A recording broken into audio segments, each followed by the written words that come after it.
All right, my friends, sorry about that. Let's make sure we have sound this time because we are going live. We just got to make sure that we have sound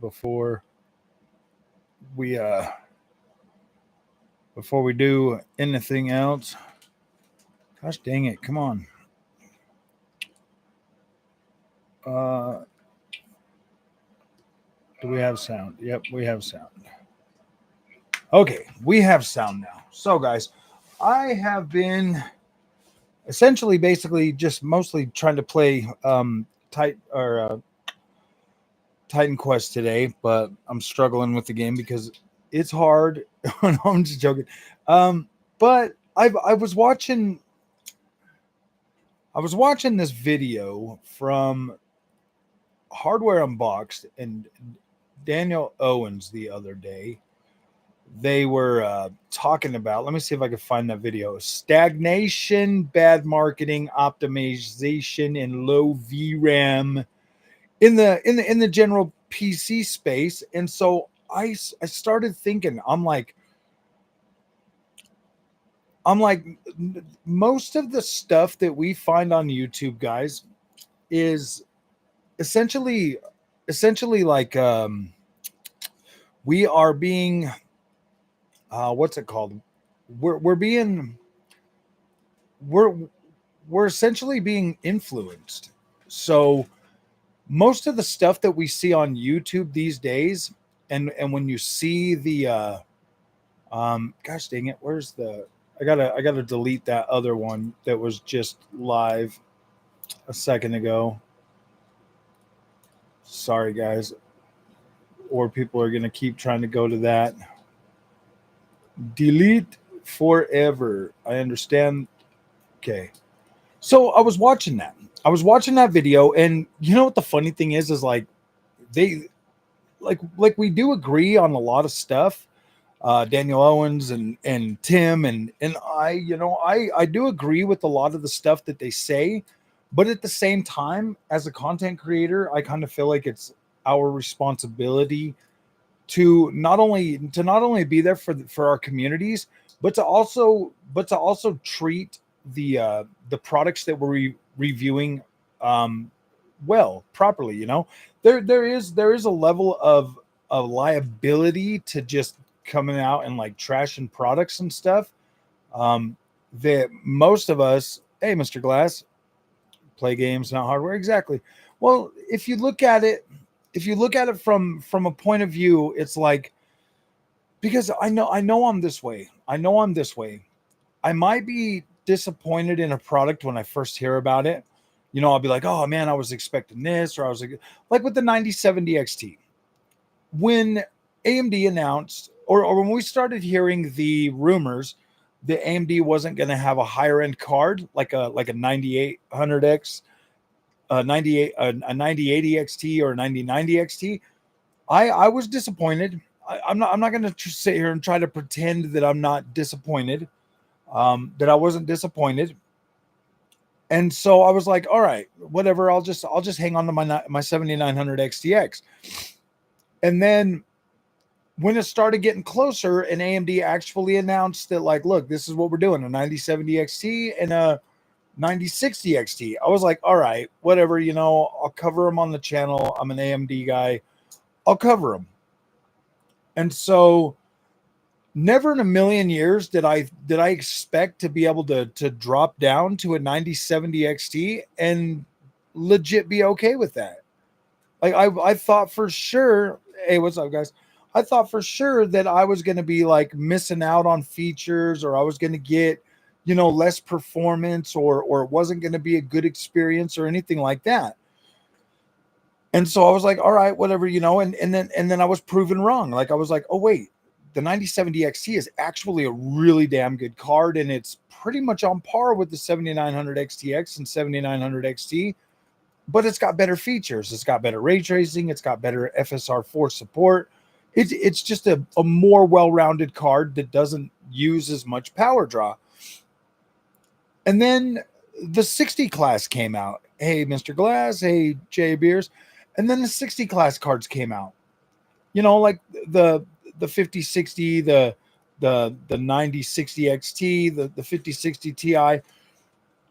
And then again, I thought, okay, well, I'll cover them, but are they going to be good enough? And so I start testing out the 9060 XT when AMD sent it out to me. And I start getting into the games that I would play, and I'm like, okay, they marketed this as a 1440p GPU. So I thought, okay, let's test it out on ultra wide. Let's test this GPU out on a 3440 by 1440p ultra wide, but use the features.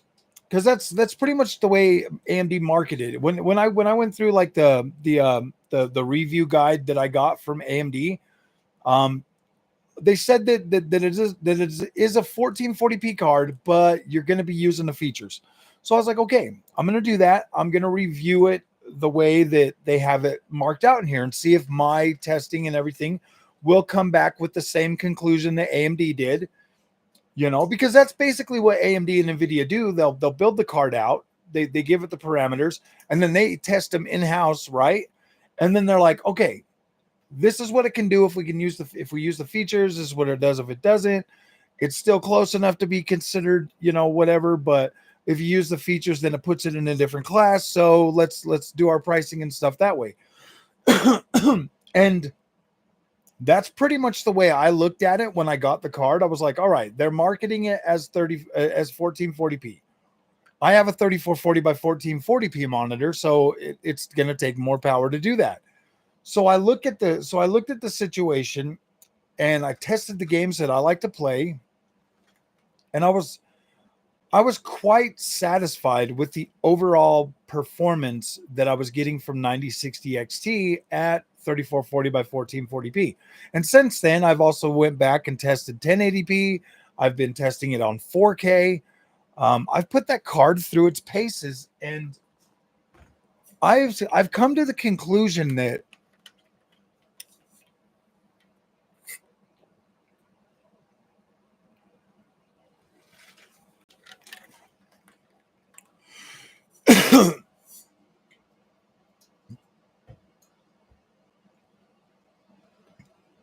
but I've come to the conclusion that these new, not necessarily the cards and the power, but the features, yeah, with FSR, frame generation, all of that stuff, the features actually give you, how would you put this? Say you're still like on a console or whatever, okay? When I hook the 9060 XT 16 gigabyte up to my 4K monitor, and I use the features, I can play a lot of these games at 4K resolution. Like using FSR, using frame generation and stuff like that. I actually get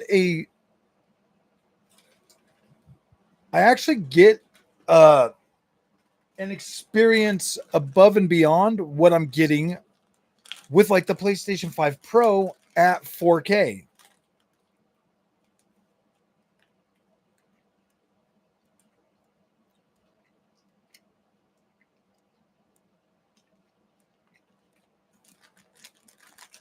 Playing at 4K resolution, guys, honestly is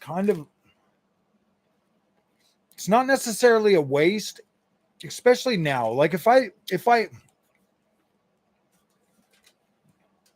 before this generation, I was pretty hard up about using like upscalers and stuff like that. It wasn't that I was against them. It was just that I was stubborn, feeling like, hey man, I just paid $1,000 for a GPU. I shouldn't have to use an upscaler to play freaking video games.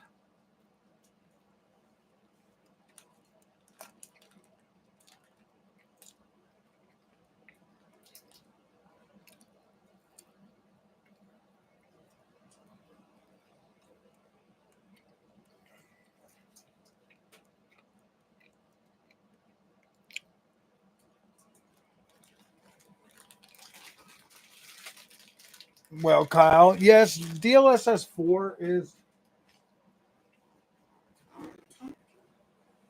It's technically a little better. DLSS 4 is technically a little better than FSR 4, but I mean, you really got to look for the differences. It's not as cut and dry as you would think.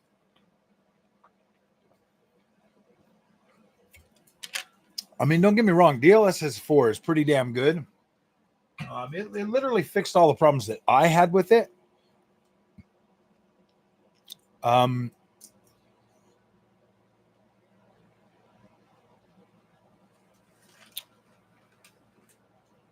I don't think anybody, well, see, here's the thing, man. It's like most of these games with these new, look at it this way, okay? The new engines that are out, like Unreal Engine 5.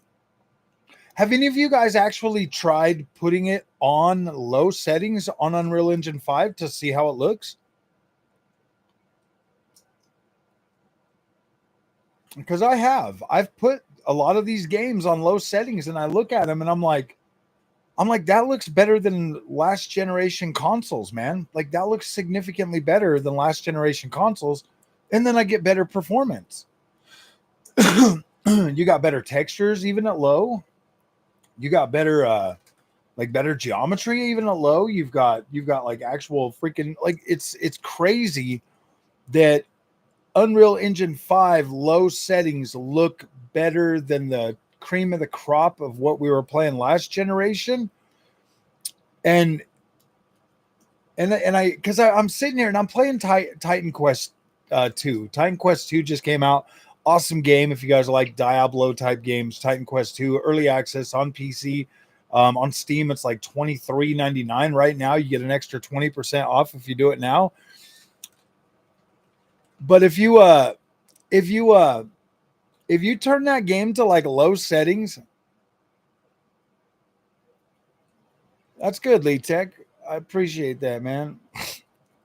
PS5 or PS5 is a good console, man. It's not bad at all. Especially if you play it at like 1440p, it's even better.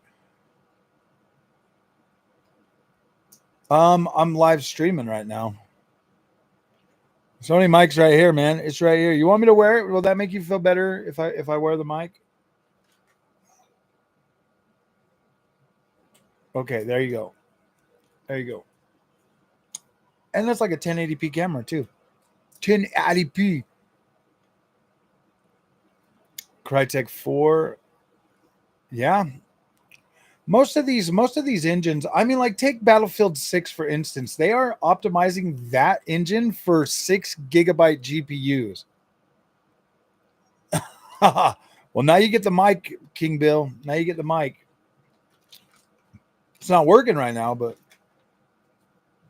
we're using the Yeti. So if you look at, I was thinking about that. I was like, because man, being like trying to figure out content every day is crazy. And you know, I looked up MFG4X today, and the first video that popped up is Gamer's Nexus, man, just bashing it. And I'm like, and it's got like, you know, like 500,000 views or something. Let me see. MFG4X. If I look up MFG4X, yep, right there. 567K views of real, fake. And then the very next frame, or the very next one, is Gamer's Nexus again. Fake frames tested. 661,000. And then it's funny because the third video is mine, and that's only got 529 views. And then another one with low views, and then you got Digital Foundry. That's pretty crazy that mine's actually even there when you look at MFG4X. But when you take something like that, okay, you take like something like MFG4X,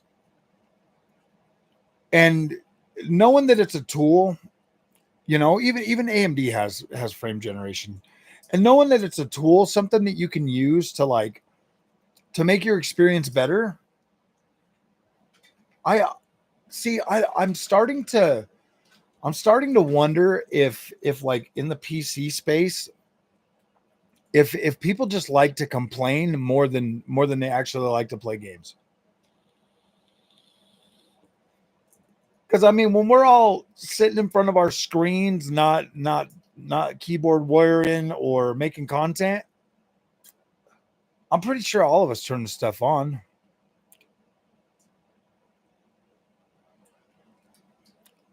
Well, you got to look at it this way, King Bill. 8 gigabytes of VRAM last generation was like the top for the consoles, right?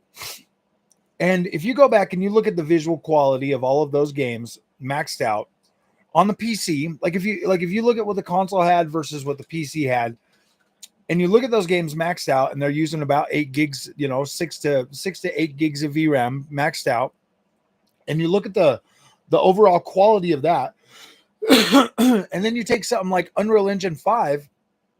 I'm going to make that video. That's going to be the video you guys are getting tonight after the live stream.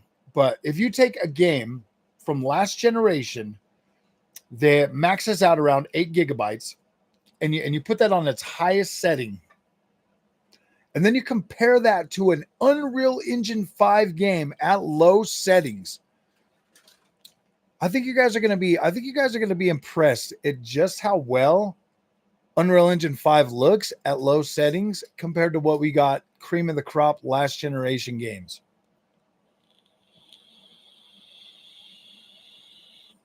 What do you guys think? Mind's Eye versus... Let me pull up Steam and I'll let you guys pick the game.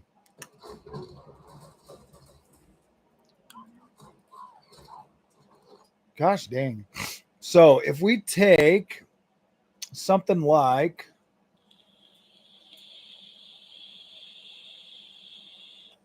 I need one from last generation. Gosh dang it. Where is a good one?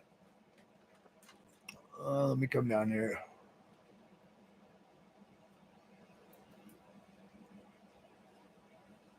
I mean, I could use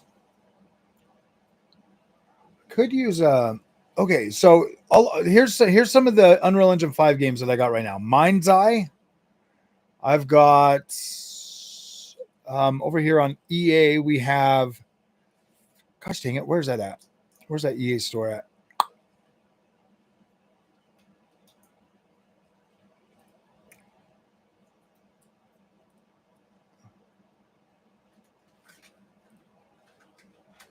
EA, where's you at, buddy? Okay, so let me I gotta see what games I actually have downloaded right now. So right now I have downloaded, oh, that's on the other machine. I don't have them on here, but I could download Immortals of Avium. That's an Unreal Engine 5 game. I think that's the only one. I got. So I will download that, Immortals of Avium, on this PC, so that we can look at that. And I'll put that on the crucial. I'll download that one, and I'll do low settings versus I'll do low settings. I guess I could do 2 EA games, Immortals of Avium versus like Battlefield 5. That's got good visual quality. I don't know. What do you guys think? If I do like Immortals of Avium, that one's got really good Unreal Engine 5. There's also some other ones that have Unreal Engine 5 that are pretty good. I guess Elder Scrolls Oblivion's got Unreal Engine 5.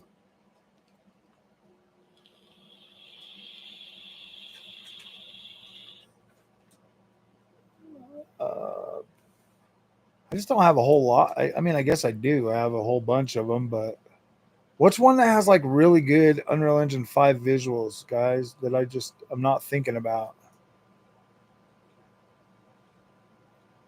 Silent Hill 2, that's got good Unreal Engine 5 visuals.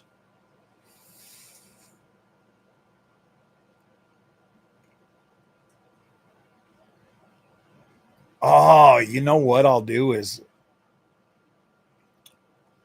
Horizon Zero Dawn remastered versus Do I have an open world game with Unreal Engine 5? Yeah, I think we could do, dude, I honestly think we could probably do like Black Myth Wukong. What do you think? Like Black Myth Wukong versus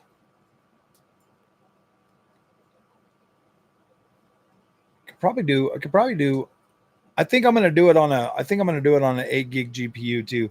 I'll do it on an 8 gig GPU.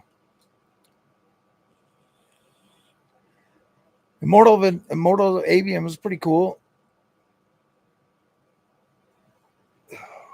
On the newer games, yeah, it definitely does. But you could still play them on. You could still see the thing is what I'm getting at is like most real gamers that are on a budget. Like if $300 is your budget to buy a GPU, I don't necessarily think you're caring much if you can play the new latest and greatest games at max settings at 4K. Like I just do not think that is a. I just don't think that that's realistic. I don't think it's realistic. What we have or haven't gained 2011 Skyrim versus Oblivion remastered on low. Yeah, I'd have to buy freaking Skyrim. I'd have to buy that. I don't have that one. I think it's on sale right now too.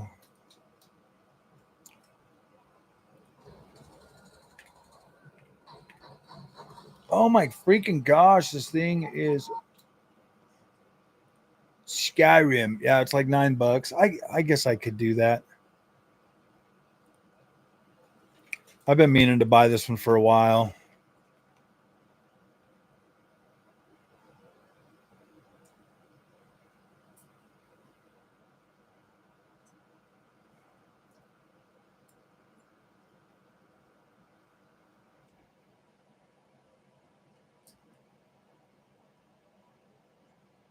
Oh my goodness.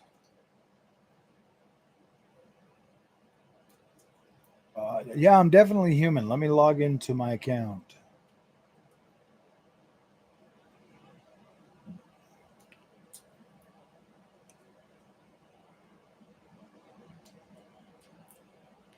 Yeah, I'll pick up that one. That is a good idea.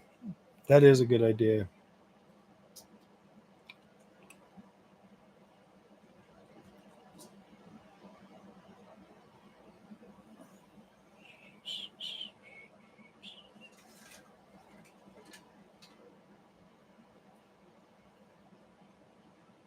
I mean, I guess I could always use like Fallout 76 or something too. All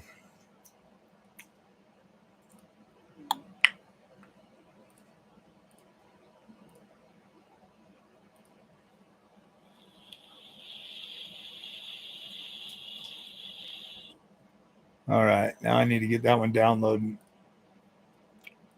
because that is a good idea. I might do a few of these videos. I'll do one with the 9070 XT. I'll do one of the videos with the 9070 XT, and then I'll do some of them with the 8 gig cards, just to show you that like how well the game runs on an 8 gig versus how well it runs on a.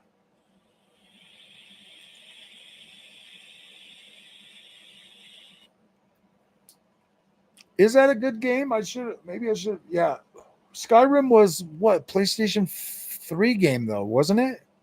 Wasn't a PlayStation 3? What's up? Maybe SSBM? What's up, man? Um Sorry guys if I haven't been like answering every one of your questions. I don't know, man. Like I get so wound up on YouTube about stupid stuff like the 8 gigabyte GPUs that should I care about them? Should I? I mean, they're brand new products. They just came out. They are from both AMD and NVIDIA. And like, I don't know, should I care about them or should I not? Should I just, I mean, that pretty much puts me out of part of probably the biggest market in PC gaming if I don't cover them and if I don't cover them fairly. You know what I mean? Like I think that the majority of gamers are seasoned enough, or yeah, or not seasoned, but I think that the majority of gamers right now are pretty much seasoned enough to just use the upscaling and stuff that I don't think they care. I don't think they care. I don't think most gamers care. I think that most gamers would probably just turn it all on and use it. To be completely honest with you, maybe some of us that come over from like console to PC and we want the best, those dudes are out there buying 5090s though, because that's the way when I watch benchmarks that show you rasterized pure power, that just makes me feel like I need to buy the most expensive card. I mean, what do you guys think? What do you guys think? Are you guys getting ads? It keeps telling me to add ads, but I haven't added any ads, so I don't know what you guys are thinking.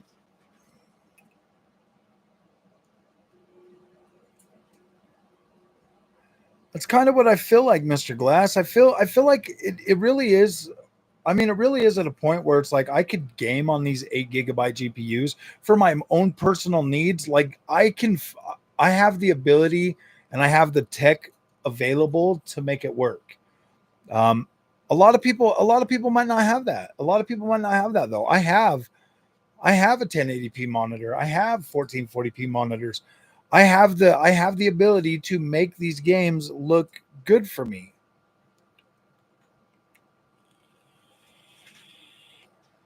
I think AMD might actually consider dropping a 9080 XT or a 9090 XTX this generation. They might do it at the end of the year. Maybe they're just waiting. Maybe they're just waiting for freaking NVIDIA to drop their super cards and then they'll bring them out. I don't know. Yeah, I mean, like me personally, I feel like most gamers possess the same. I'd like to think that most gamers possess the same freaking understanding that I have towards video games, as opposed to just being like completely snobbish. Now I know that I was very snobbish when I first started this channel. Like 4K was important to me, and visuals and blah blah blah and all of that stuff. But then I look at it and I'm like, okay, well, when you started the channel, you're like working a full-time job. You're you're you know, your routine was you get it, you go to work all week, you come home on the weekends, you buy your games, and you just want a premium experience. You know what I mean? Like that was my mindset. My mindset was like, okay, I'm more of like a picky gamer. I just want like AAA bangers that are gonna fill up my weekend and give me a good experience. Like I want to pay for the premium experience. You know what I mean? Like that was my mindset then. Now it's not so cut and dry. Now that I'm covering games and I'm doing YouTube and stuff, now it's like now I want the best experience that I can get, as opposed to just having like these God of War and Sony PlayStation games and you know what I mean? It's like I want a good experience, but I'm definitely more willing to put work in for it than just trying to buy my way to the top. That's where I'm at right now with it. I'm no longer interested in just buying myself to the top. I would much rather put in a little bit of work and get a good experience that I can live with. That's where I'm at right now. That's where I'm at with gaming. I mean, I love tech and I love, having like the best of the best, but at the same time, the best of the best is not always what it's cracked out to be. If you go out and you spend $2,000 on a GPU and then you spend another $1,000 on a monitor, you're $3,000.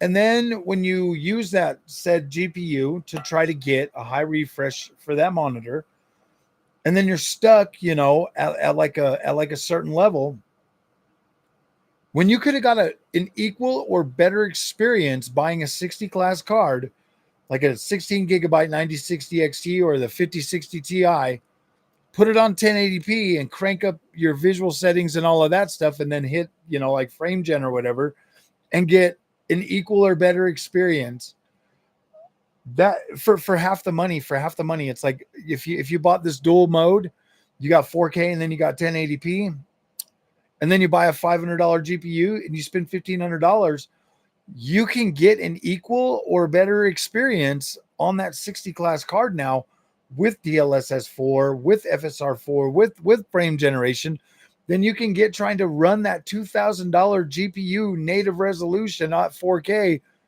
You can get a better experience on a lower end GPU now. And you still get the same basic visual quality. You are losing out a little bit of clarity, but that's it. You're still getting like, yeah, that's really the only thing you're missing out on is the extra clarity from 4K. That's pretty much it. You're still getting all the good textures. You're still getting the whole 9 yards, man. You're just doing it at 1080p.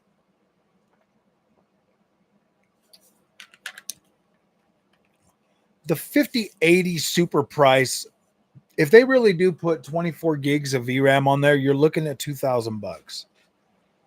I think MSRP will probably come in around $1,300 or whatever. But I feel like NVIDIA is going to do the same thing and just farm them out to AIBs.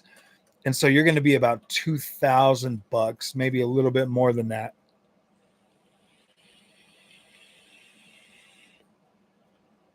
It's going to be expensive.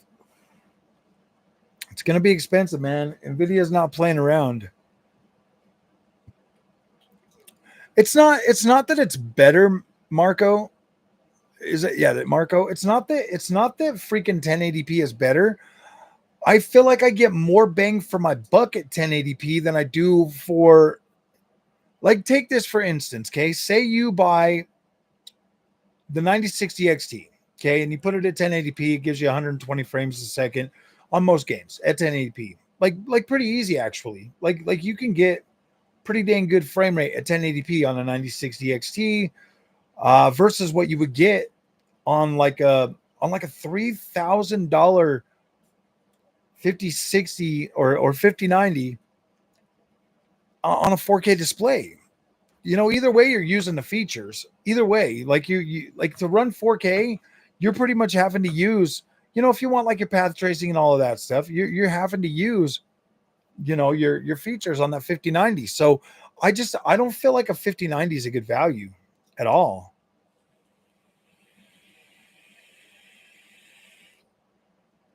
AMD, well, now the AMD cards are really, really good, NVIDIA prices are starting, like you can legit buy 5070s for 550 now. You can legit buy 5070 for 550. And I'm thinking about getting one, but at the same time, it's like, why? What's the point?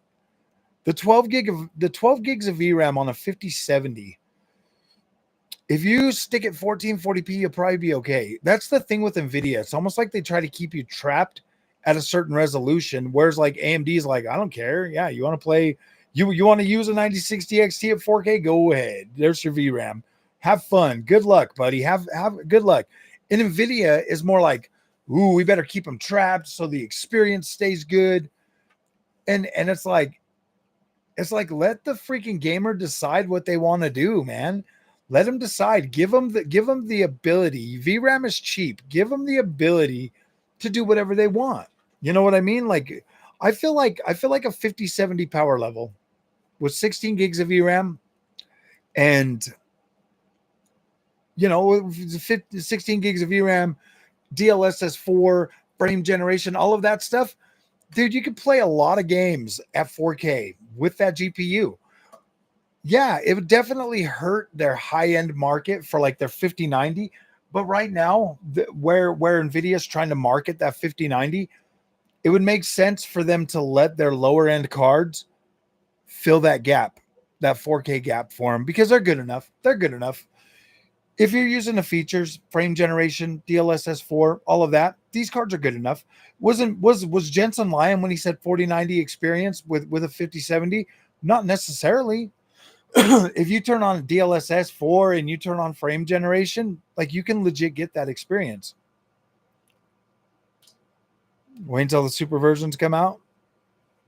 Well, I mean, I'm not gonna buy a 5070. I was thinking about buying one because because I could get a founders edition, but at the end of the day, like I think I'm good. I think I should be able to with a 9060 XT 16 gigabyte and a 97 and a 5070 or 5060 Ti 16 gigabyte. I should be able to do the content that I want to do this generation with those cards. So I don't necessarily need to buy one.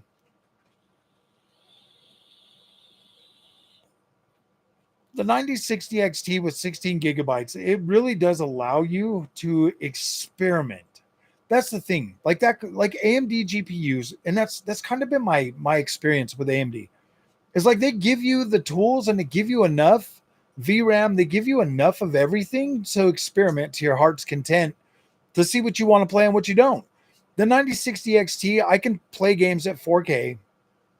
I could play games at 1440p and I could play games at 1080p.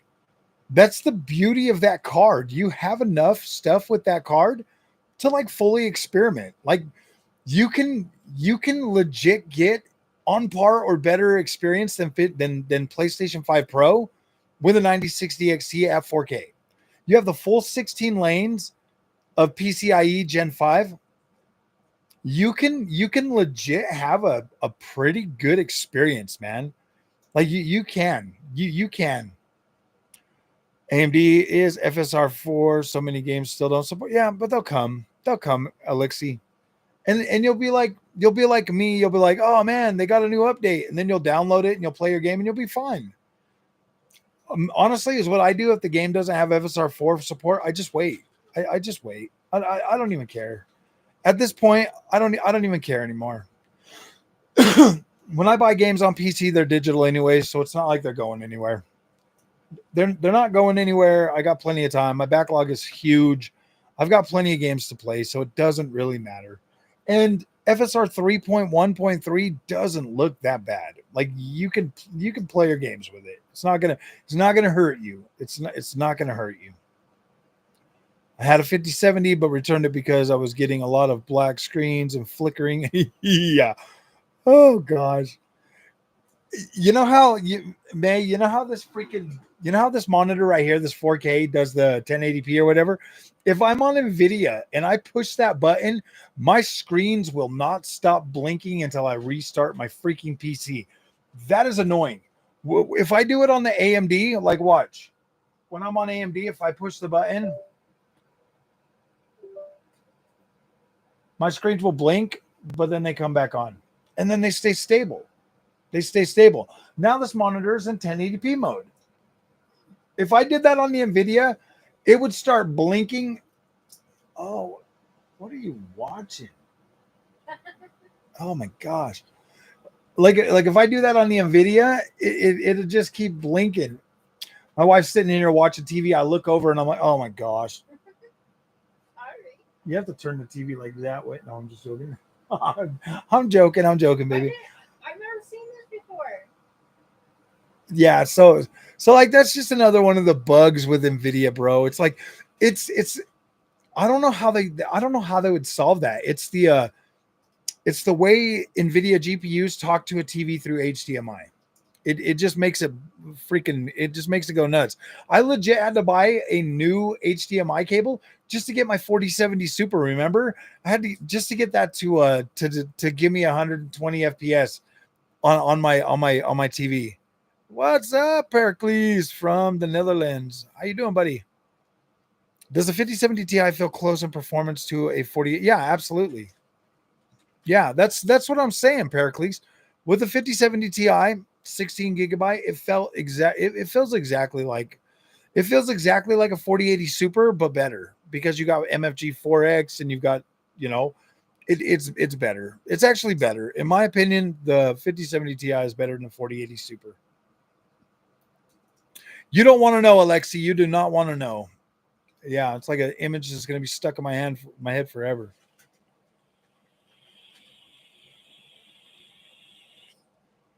The 5070 Ti is legitimately a freaking 4080 Super.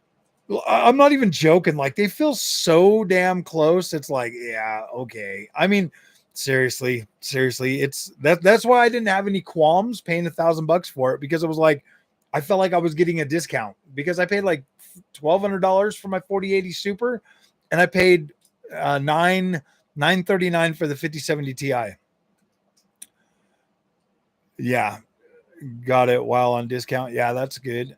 What do I think of OLED monitors? I've been looking. I love them, dude. I freaking love. Um, CDOT, if you stay away from the only ones that I ever really hear about burning in are like the cutie OLEDs. But if you use them regularly and you like do the pixel refresh and all that stuff, you'll probably be fine. But I use LG. My monitors have white subpixels as well, so they're a lot harder to get burn-in on. What are my thoughts on the 5060 and the 5050? Um, I think they're good. I've been able to enjoy playing on those, no problem. I mean, yeah, it sucks if I try to go up in resolution sometimes to 1440p, or if I'm trying to at 1080p, they've been fine, more than sufficient for me. Even the 5050 on Cyberpunk using the Switch 2 settings that Digital Foundry made, and you turn in ray tracing on, you can legit play that with ray tracing at 70 frames a second without using frame gen.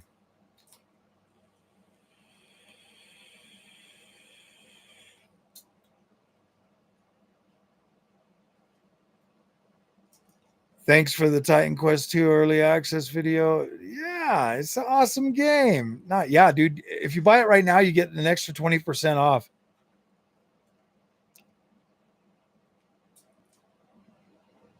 Some 4080 Super for $930 a year ago. So yeah, that's a good price. That's a good price for that 4080 Super 930. Easily. Yeah, I would absolutely recommend that for that price. I bought mine for like $1,200, and I had like a gigabyte. It was like a gigabyte freaking, not an Eagle. Yeah, maybe it was a gigabyte Eagle. Bought a 9060 XT online today. Nice, dude. Nice. It's a huge upgrade. It's a have you already got it, Joseph? It is a pretty damn good update over a 3070 Ti in a lot of ways, especially if you're using the features. Would you get a RTX 5050 for $250 or RX 6600 XT for $150? Abdullah, I would go with the 5050 just because it's got newer features and it's 2 generations newer. I would always recommend the newer featured cards because I think you're going to get a better experience out of that.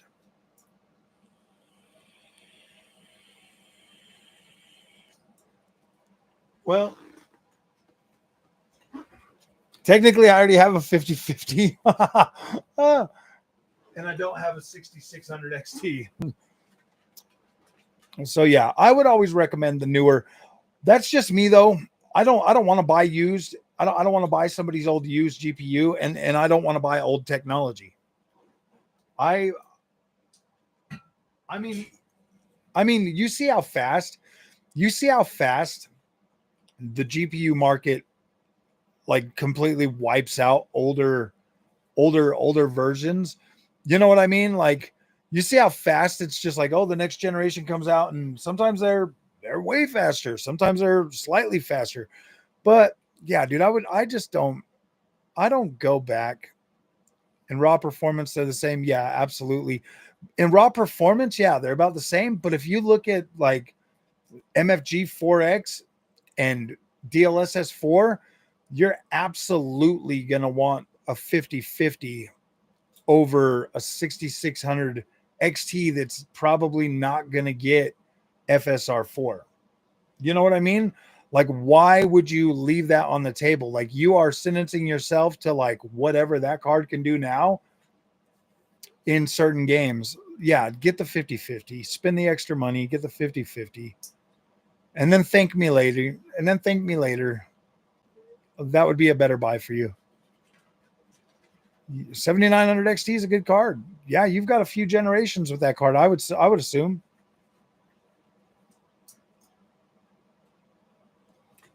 Yeah, you're never gonna get the newest upscaler. So why do that? That's what I don't understand. Sometimes with these other guys, it's like, yeah, I get it. I get that you can go out and buy an old used card for more money, for less money, but why would you do that? Like, why? That doesn't make any sense to me. Like, why wouldn't you just PC space? Every generation has a finite amount of cards that they produce. Okay.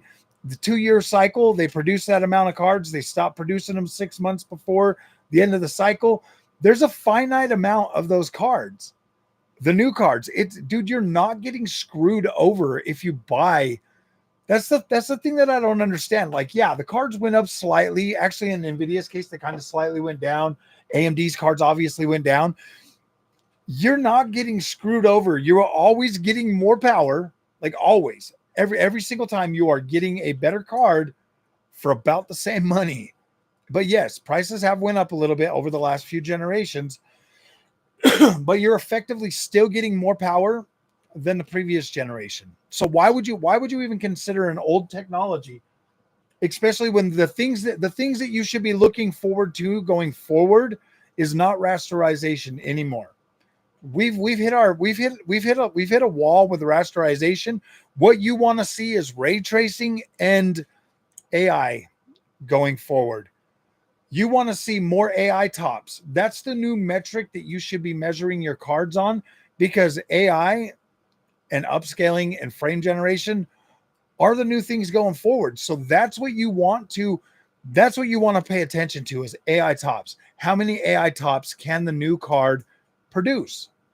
You know what I mean? The more AI tops, the better your frame generation is going to run, the better your freaking AI upscaling is going to be. Those are the new metrics going forward. That would be what 9060 Yeah, if you can get a 9060 XT for 260, I would get that.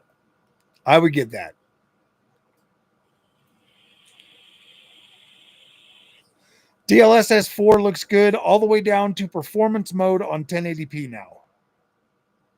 You can use performance mode at 1080p with FSR4 and DLSS 4. They both look good. You're still going to get a decent looking 1080p image with performance mode. Trust and believe, I've done it. And I'm like, wow, that looks really good, actually. I definitely do think we're going to get to a point where X8 frame gen is going to be a thing, but by that time, the latency, they'll probably have the latency thing fixed or worked out, because right now on a controller, it's really hard to tell a difference between no frame gen and frame gen. I did that test the other day. I had the 9070 XT running on the 3440 by 1440p playing Star Wars Outlaws. I was getting about 90 frames just using upscaling, no frame gen. And then on the 9060 XT, I had the exact same settings, but I turned on frame generation and it literally felt the damn same. It's the same experience. On a controller, it felt literally the same. Yeah, if you can get a 9068 gig, I would get that over the 5050. To be completely honest with you, I would probably recommend mostly AMD this generation. Yeah, 500 hertz monitors would be good for that. You guys don't understand, like, frame gen. If your monitor, I tested this on the 165 hertz 1440p monitor. If your monitor only goes up to 165 and you turn on frame gen and you get like 300, you're not getting screen tearing. Your game is just even more smooth. It's even smoother. Like, you have the higher over your, in my opinion, the higher over your refresh rate the frame gen takes you, the less latency you get anyways.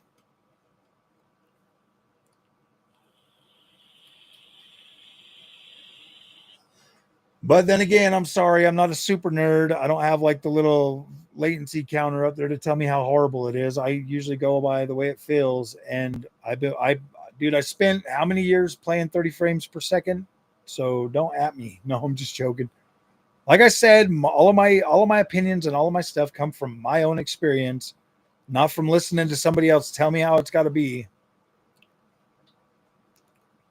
They already have multi-frame gen. You can turn on AMD's fluid motion frames in the driver too, on top of it. Like you can use that on top of it.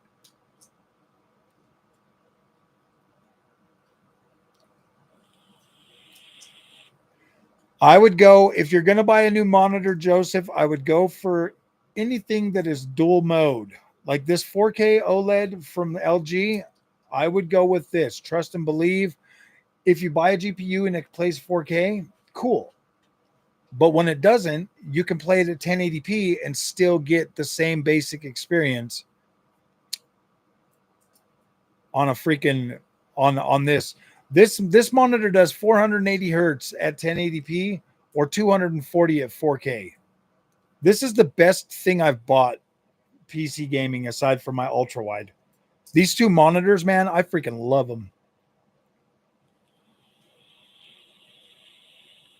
Dude, I would legit recommend this monitor and like the cheapest 8 GB GPU you can buy, new gen 8 GPU, 8 GB GPU, because you're gonna fully enjoy it. Like you're gonna be blown away.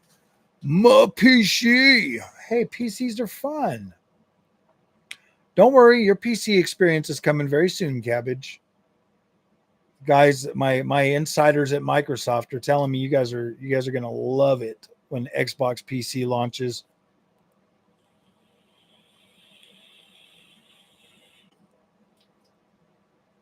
I do play in HDR. Absolutely. Yes. I play in HDR on this monitor, even at 1080p, and it's freaking fantastico. But I like good colors. You're probably going to build one? Nice. I would do it. Get yourself one of them shiny new NVIDIA cards, the most expensive one you can. No, I'm just joking. I probably would just build a PC going forward. I've been watching videos on that monitor. Oh, dude, this monitor's so incredible. So incredible. I love it. Well, are you still going to plan on playing on your TV though, Cabbage? If you're planning on playing on your TV, I do recommend AMD, bro. Yeah, I love the I recommend the AMD card if you're going to play on a TV, dude. NVIDIA cards are just so janky when it comes to like HDMI.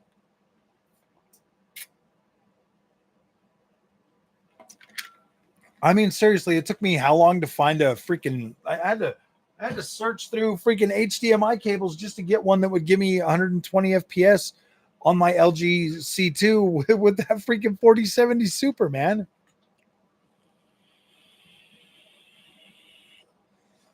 Yeah, so if you're gonna stay with the TV, I recommend AMD. You I mean, don't get me wrong, Nvidia does work, but you might have to find like a good HDMI cable to do it though. Oh, you'll get it next week? Nice, nice. Oh, you're gonna love it. You're gonna love it. I think these I have a laptop to do my work on. Oh yeah, dude, get the PC, build it out. Just remember the one thing that you're gonna want the most, Cabbage, is a good motherboard with lots of M2 storage bays. The more you get, the better, because you're gonna fill them up really fast on Steam, dude. Right when you start playing some of your favorite games on PC, bro, yeah, it's over. It's over. I literally just got all three of the I just got the other two Darksiders. Well, Darksiders 1 and Darksiders 3 today on PC, and then I just bought some Skyrim.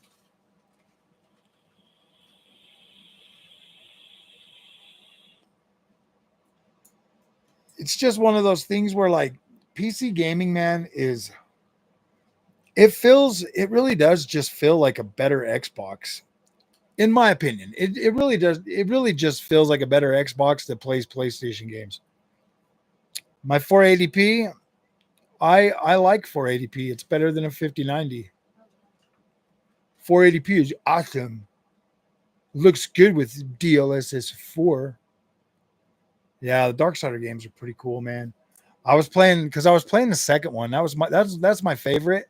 The second one, and I started a new game on PC today, and I was like, you know what? I should buy the first one and the third one too.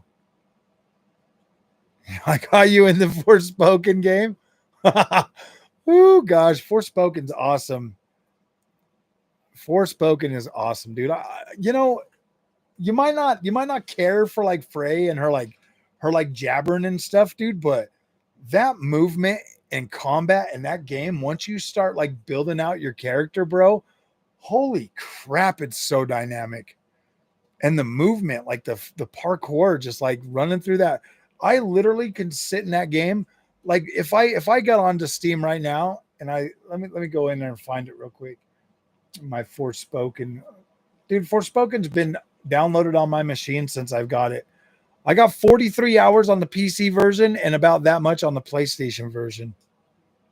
And the game only took like 14 hours to beat.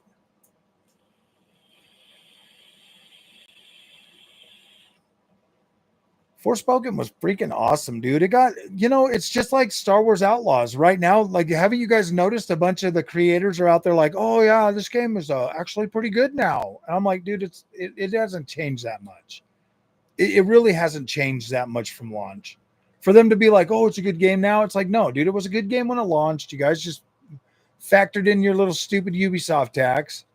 It's like the Xbox tax. We all know how the Xbox tax works now because when the games go to PlayStation, they sell 3 million copies at full price after they've been on the market for 5 years. Is that bad? Yeah. See, it's called Xbox tax and Ubisoft tax. Everybody I tell about Ubisoft games after they've come out and they've been out for a while, they'll buy them and they'll be like, yeah, this game isn't as bad as everybody said it was. Ubisoft has some of the best optimized games on PC. They might come out a little janky at first, but within the first couple of patches, they're boom, they're good.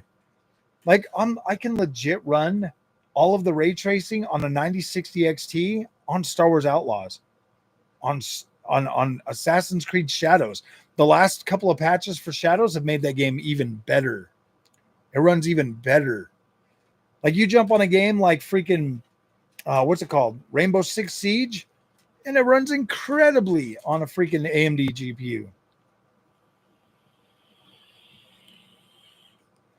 Everything, all my Ubisoft. See, that's probably why I love AMD so much, is because I'm a Ubisoft fan, and Ubisoft games run incredibly. Even if they're built with the NVIDIA Splash, they still run optimally well on AMD GPUs.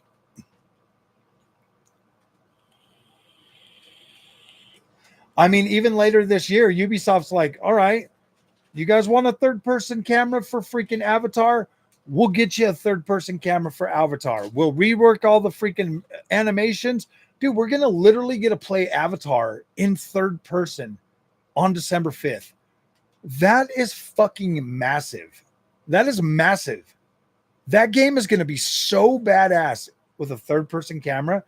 Like, it's already incredible now, but it is going to be insane when it comes out. So if you find it cheap right now, absolutely buy it, because you're going to be blown away. Like the screenshots that I have, like the stuff that I've got for my Ubisoft creator, man. Oh my gosh, dude. Oh man, like Avatar in third person. I've been banging on the drum for Cyberpunk to get a Cyberpunk will be way better with a third person camera. Even if it's just a highly detailed character third person over the shoulder camera, that'd be bad freaking ass, dude. To be able to run around as V and be able to see the clothes and stuff that you're wearing. Hey, what's up, RC Rhino? If you actually were able to run around, oh my gosh, dude, could you imagine how freaking cool that would be? Cyberpunk would be better with I played through the campaign on Cyberpunk and it was really, really good. I really did like it, but I want to be in third person when I'm exploring that when I'm exploring Night City. I do. I want a good third person camera for that. I want, dude, these consoles are strong enough now to where you shouldn't have to, they shouldn't have to like decide. You should just get a good, highly optimized, cool ass freaking animation third person camera and a first person camera. No more of that janky Bethesda third person camera shit. We want good third person cameras. I really don't care for those RC Rhino. I really don't care for the benchmark videos that they put out just because they don't give me the full picture that I want. I want to see with the I want to see it with the I want to see my I want to see the I want to see how the card runs using the features. I'm more into watching like Worms' videos, like Z Worms. He's good, bro. I like the fact that he shows you all the features and stuff. That's kind of what I want to do. Yeah, exactly. Like Red Dead Redemption. Yeah, exactly. GTA and Red Dead. That's exactly what I want for Cyberpunk. You know what, Alexi, and that's why I started banging on about it even more. Is because the other day I was in GTA 5. Because we just got like ray tracing and everything for PC a little while ago, and I'm sitting there and I'm walking around and I'm like, I'm in first person mode, and then I switch right to third person mode, and I'm like, dude, because I'm looking at like the width of the streets and like how when GTA 5 was built, it still had that like unorthodox freaking like scale, that world scale that looks good in both. I absolutely think that Cyberpunk would benefit more having a good third person camera, and they would sell a lot more copies because how many people do you know out there that won't even play it because it's the first person? I legit know gamers that will not play first person games, and I know gamers that won't play third person games. They just want first person. But then I know gamers that want to play every single game, but they just skip them. I used to skip first person games back on the PS3 gen. I couldn't play them. But now I've went back and bought a whole bunch. I bought me a copy of Doom 3. I think my PC collection is almost as big as my Series X and PlayStation combined. I have about 500 PC games now, and I have just over 1,000 plus on the consoles combined since I started buying digital games. I don't even waste my time buying. I'm the only console I buy hard copies now is Switch. Switch is it. I get all my switcheroo games on a hard. Well, that way Junior and I can play them. Dude, I think he came in here and jacked my freaking Donkey Kong in my freaking other game. That boy, dude. Is it hard to run? I'll do a video for you. What would you like to see it on? You'll be using the 9060 8 gig or 16 gig?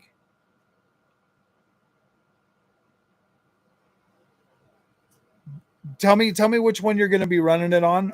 16 gig. I'll run that. I'll run a video for you. I actually have it downloaded. I was gonna do one.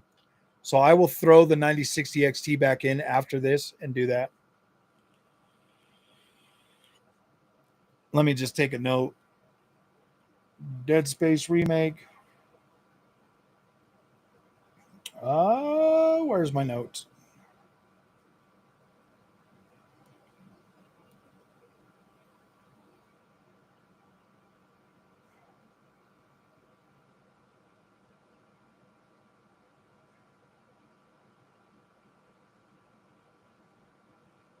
Okay, I got it now. It ran on a 1660 Super at one point, and it ran well. Yeah, no problem, man.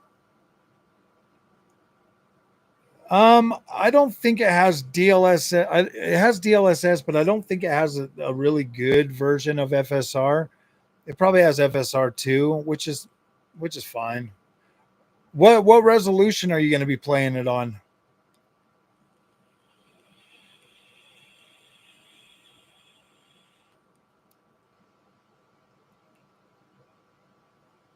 Far into COD when it first came out. I just played it on the PS5. Nice, nice.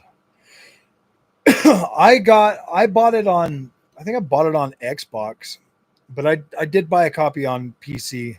1080p ultra or 4K ultra 60 FPS. Okay, I'll try them both.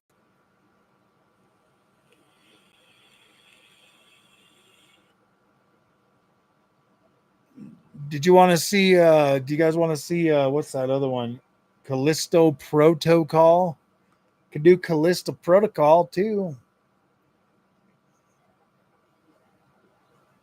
Okay. 1080p and 4K. And is all we're trying to do is get it to a minimum of 60?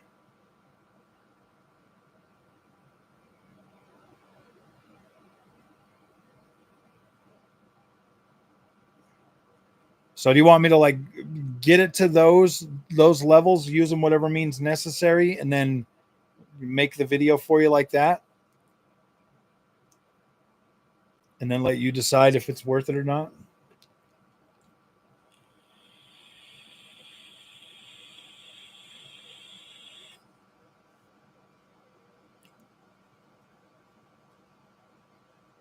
Native.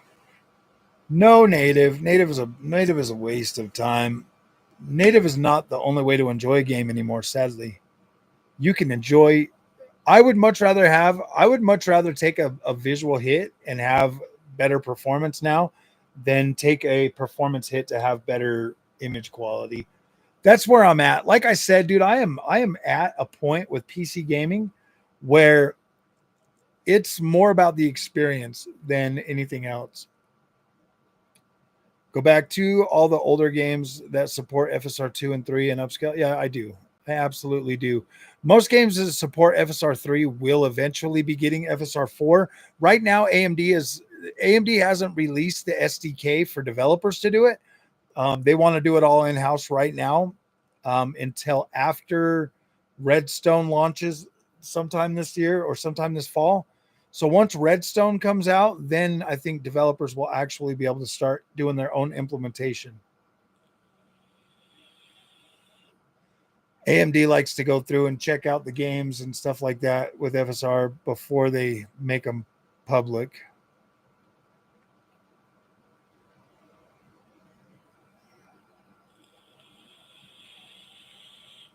I would really like to see FSR 4 be put in more games.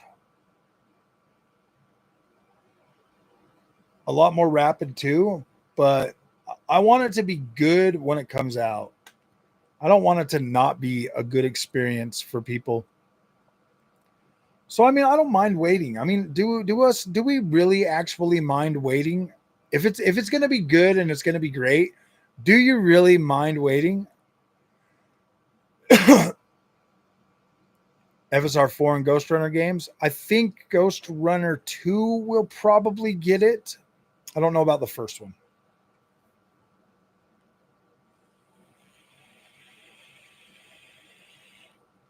Yeah, new games play just fine with FSR 3.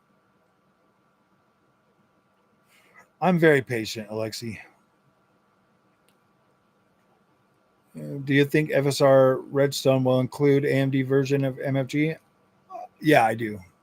You can already use MFG, bro. What you do is you turn on your FSR 4, you turn on your frame gen in the game, and then you go into the driver and you enable AMD's fluid motion frames 2.1, and then you turn on the AMD counter. Oh shoot! You turn on the AMD counter, and it will stack those frames. You can stack those technologies, so you can stack AMD's fluid motion frames on top of frame gen.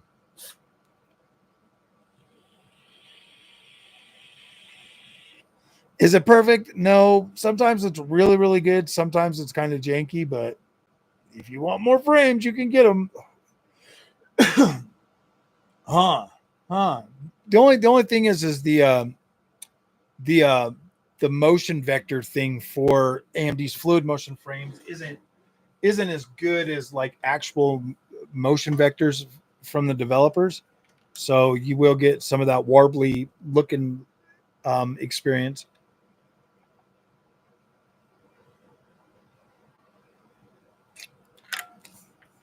But it's still fun, still fabulous.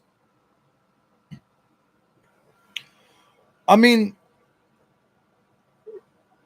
playing games on a 60 class card is something that I didn't really think that I would do or go back to and take seriously, to be completely honest with you. After I had moved on from the 3060 Ti, I was like, no, dude, I'm not going back to a 60 class card.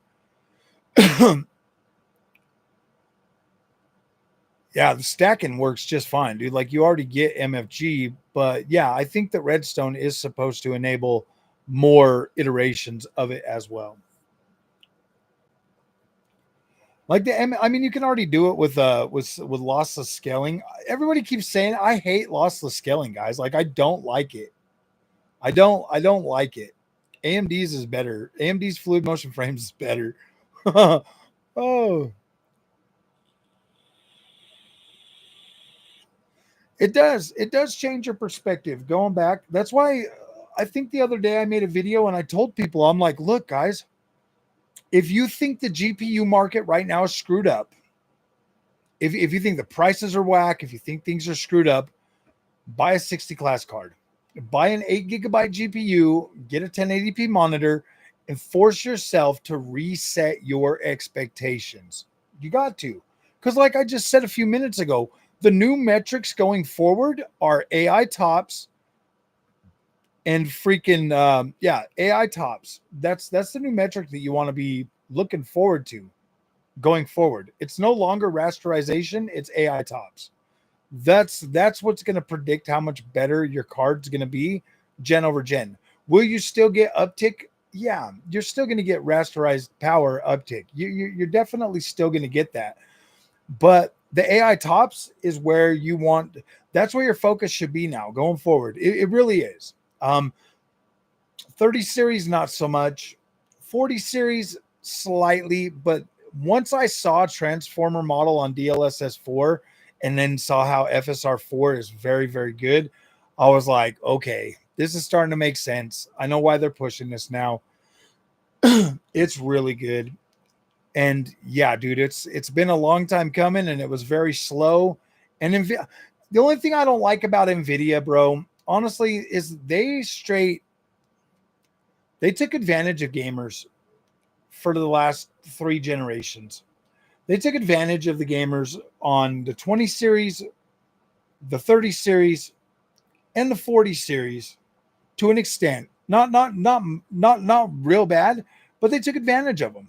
They sold them that, they upped the price, and if you look back on those cards now, they don't. Dude, the 50 series is so incredible in being able to do DLSS and all of that. They freaking rip people off pretty hardcore, man.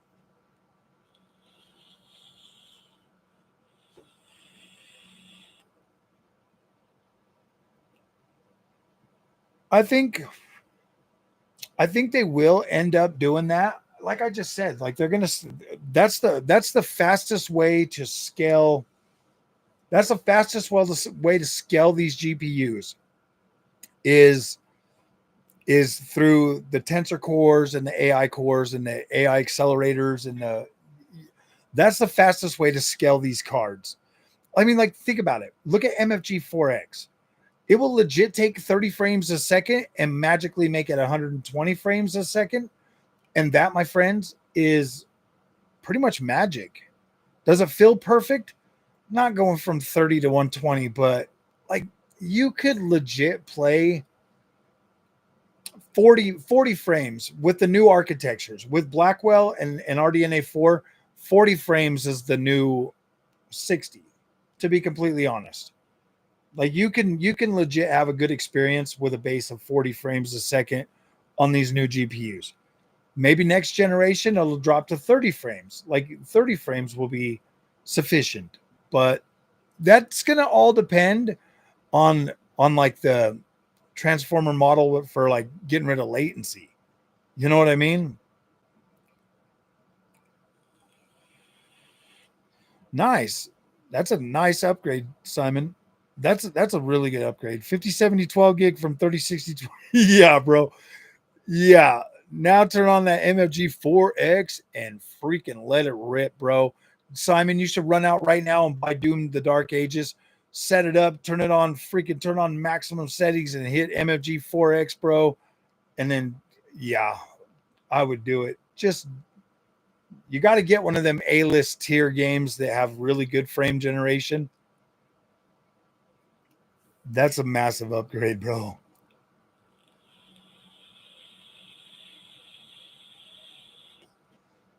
I think that most people just want to buy games and play and have a good time, dude.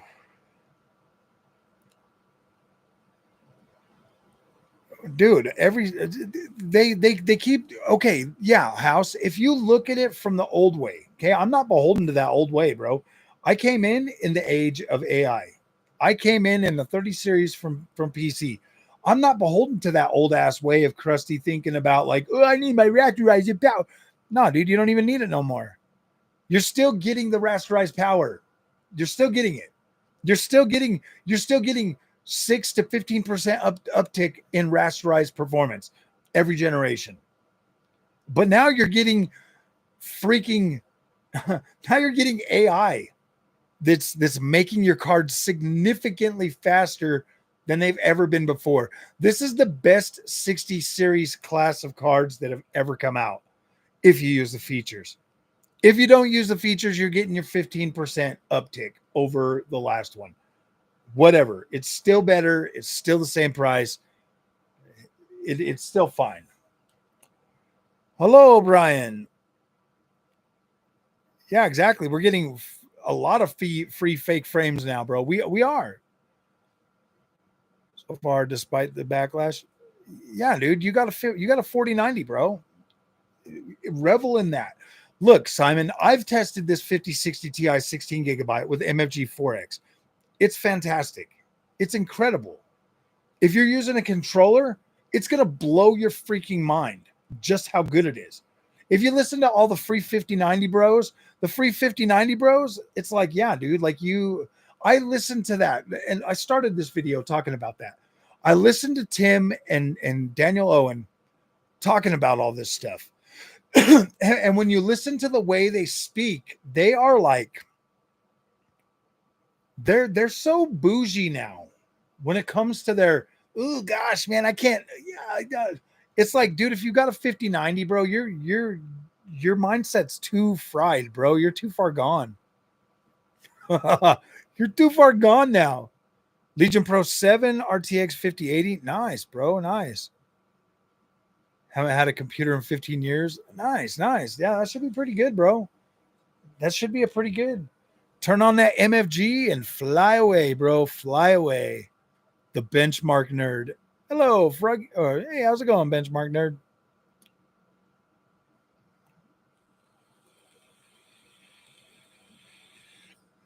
Do you need to? Yeah. Get a controller for your laptop, bro. I recommend this one right here. This is my multi-frame gen. This, my friends, is my recommended controller for everybody to buy. This is called the Nacon Revolution X Unlimited. It's got Hall effect joysticks, Hall effect triggers. This thing is badass. Badass. This is the controller that I recommend everybody get for their PC. Multi-frame generation is MFG 4X. You can turn on the 4X on that 5080, bro, and it's gonna fly high. Get yourself some Cyberpunk 2077 and then put on that MFG 4X.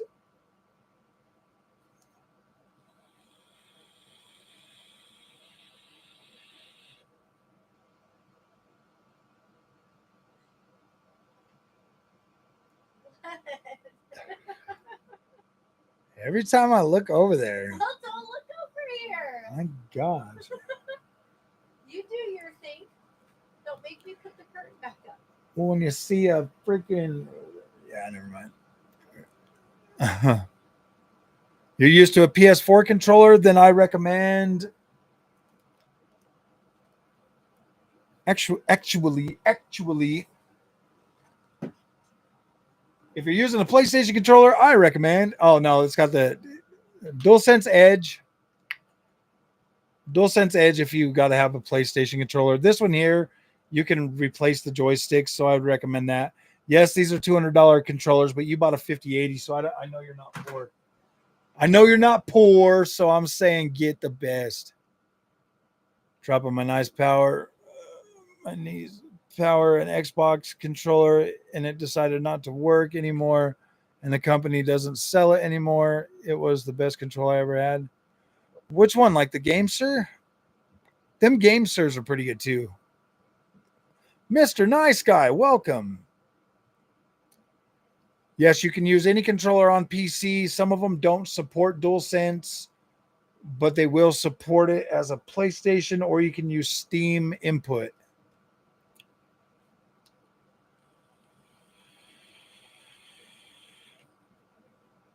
Elite or whatever, can't remember.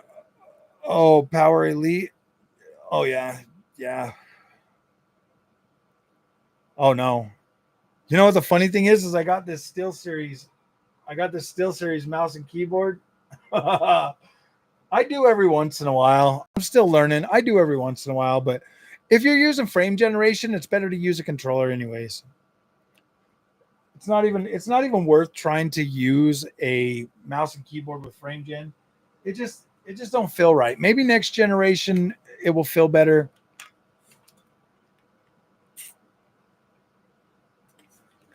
Maybe next generation MFG will feel better with the next generation once they got a little bit better. I think it's going to continue to get better. Thank you, Jay. I appreciate that. I really appreciate that, man. I really have been thinking about pushing the membership a little bit more because I need more members. I need more members, guys. Freaking okay, get this. I'm on YouTube the other day and I'm looking through my thing because I was looking at the members or something, and I saw up in this corner it says if you need encouragement, or if you need to learn how to get members on your channel, just watch Reforge Gaming, dude. I'm not joking. I'm not even joking. It legit says, if I go into earn and I go over here to memberships or whatever, it freaking says if you want to learn how to get more members. I don't know. I don't remember where it was, but it said, yeah, I'm not even joking, bro. It said legit, watch freaking Reforge Gaming, dude. It said watch Reforge Gaming to learn how to get freaking members. I'm a proud man.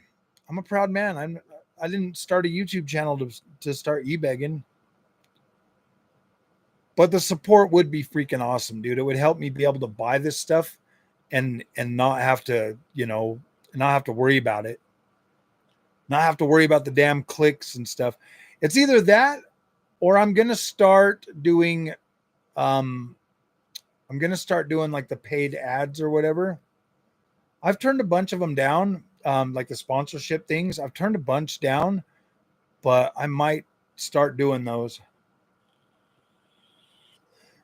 And it's only because I've like went over the budget and stuff of like the stuff that I bought for the channel. And I do invest a lot of money in this channel that, like I could be putting towards other things, but it is good because it gives me content. So it's not like it's a super big deal. It's just that I would like the channel to be self-sufficient. I used to go from buying my consoles and buying the new games when they came out to legit buying 2, 3, 4, 5, 6 GPUs, 7 GPUs. Oh my gosh, dude.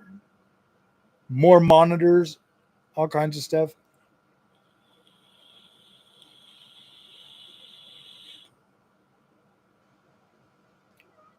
Tech YouTube channel called Lifting Linux. I haven't. I you know, guys, I have zero patience on some things. And so Linux after, so I used to, when I was going to college and stuff, I used to be all into that kind of stuff. I was running Ubuntu back then, but I have I have zero interest in Linux, bro. I would much rather my stuff just everything is on this, dude. Like I don't have the time. I just don't have the time to do the Linux, bro. Like it's already hard enough to manage the time that I do have just doing what I do now. Windows is just it might be crappy sometimes, but it gets the job done. You should be using Linux. I think my laptop comes with Windows 11. Dude, Brian, okay, let me make this perfectly clear. There are people out there that swear by Linux, but Linux is not even close to what Windows does. It is, but it isn't. You know what I mean? Like it's it's like it's like me saying, nah, dude, don't get an AMD or an NVIDIA. You should go buy an Intel GPU. It's like it functions, but it's like you're leaving a lot on the table, bro. Like you're legit leaving a lot. Yeah, and Linux is not, yeah, it's not really noob friendly. When I was using it, I think it was, what was it, like Ubuntu 8 or something? I don't remember. It was a while ago, but you could like download it on your phone and everything.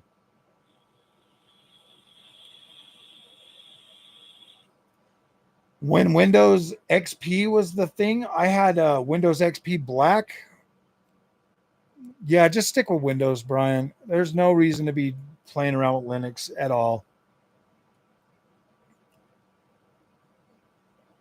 Bazai, which is a home console gaming experience, really easy to set up. You need Steam. Okay, Brian, you're going to need Steam. You're going to need Epic Game Stores. You're going to need GOG. You're going to need EA, the EA Play. You're going to need Ubisoft Connect. Yeah, you're going to need Rockstar. Just depending on what games you play. Like every time you buy a certain game, you might have to download their launcher, which is fine. I like downloading the launchers. I've got EA, GOG, Ubisoft Connect, Xbox, and Steam and Epic. But I buy most of my games on Steam. Most of my games I buy on Steam. The other ones, it's like some games you're going to need Epic because um, they're going to be exclusive to Epic for a while. So you're going to need Epic to play those games. Everybody just wants one launcher, but all the other. So here, this is the explanation for it, though. Okay, Brian. Just so you understand. If you buy a game on Steam, Steam gets 30% cut. Okay. Like say I buy Assassin's Creed Shadows on Steam, Steam gets a 30% cut, Ubisoft gets the other money. If I buy Assassin's Creed Shadows on Ubisoft Connect, Ubisoft gets the full money. You see where I'm going with this? So that's why you have an Xbox app where Xbox gets all the money. You have Epic Games, and then you have Steam, you have GOG. GOG is where you can get a lot of older type games. That's why I keep GOG. GOG, I was able to get a copy of Alpha Protocol and Stranglehold. I was able to get both of these games that I wanted to play. But if you wanted a copy of Alpha Protocol on Steam, they were selling them for like $100, dude. It was like $100. I'm really hoping that GOG will get Richard Burns. Yeah, I'm pretty hyped for Battlefield 6 for sure. My favorite Battlefield is Battlefield 1 actually too. That was probably my favorite one. I liked 4, but is my Nintendo body ready? Absolutely. I really wish that it was coming to Nintendo.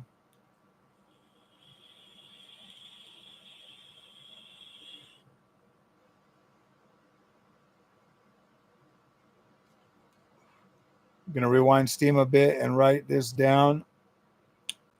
Here, I'll just type it in the thing for you, bro.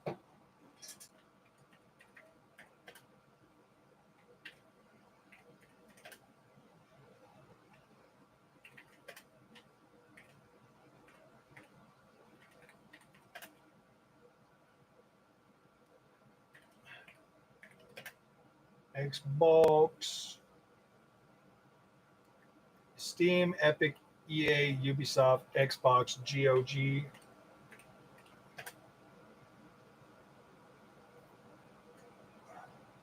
Rockstar. That's if you play the Take-Two games. And some of these launchers, like so Steam, Epic, GOG, and the Xbox store, you can buy all games on. Like you can buy usually all games on. EA and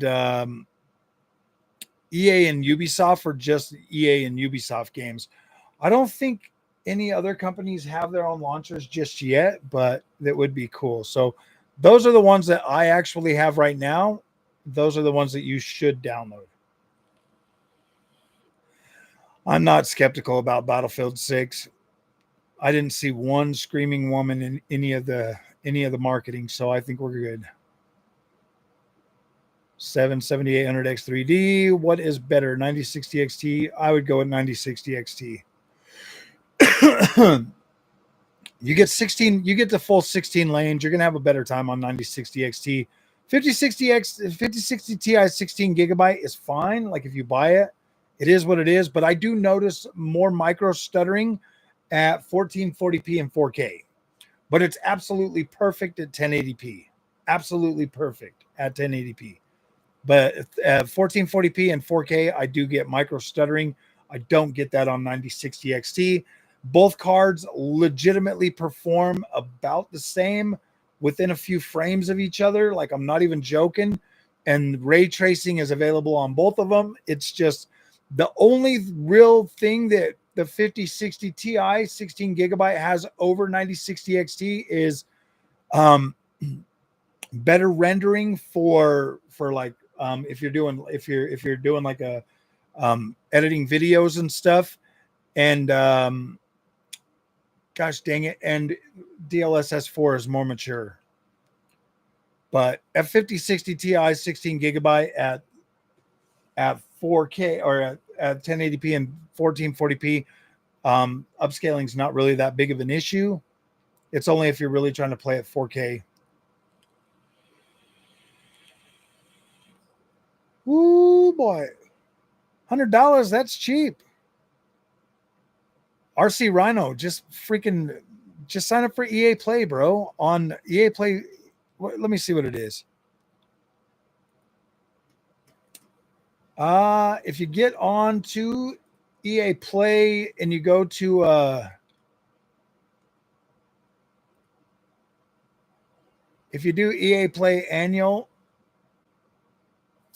EA Play Pro or whatever. Yeah, it's EA Play Pro.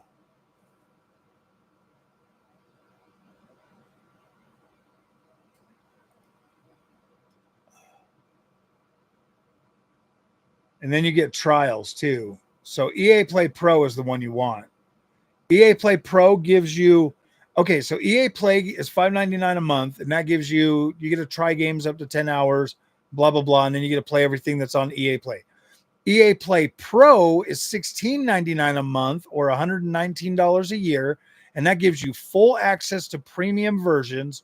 You get full access. You get unlimited access to collection of beloved EA titles. You get score monthly in-game rewards and 10% off digital purchases. But you also get early access. So if a game has early access, you get the early access. You get access to the betas, everything with EA Play Pro. So EA Play Pro for $119 a month. If you play, say you're a Madden fan and you play F1 and you play FC, like this is good for you if you play all those sports games. If you just play the other games that EA puts out, it might not be good for you because it is literally $119, which is the price to buy Battlefield 6. And then you also get the regular EA Play. Is EA Play on Steam? No, you're going to have to get it on. Yeah, actually, you can sign up through on Steam. You just can't sign up for EA Play Pro on Steam, I don't think. You want to get onto EA and sign up for EA Play Pro.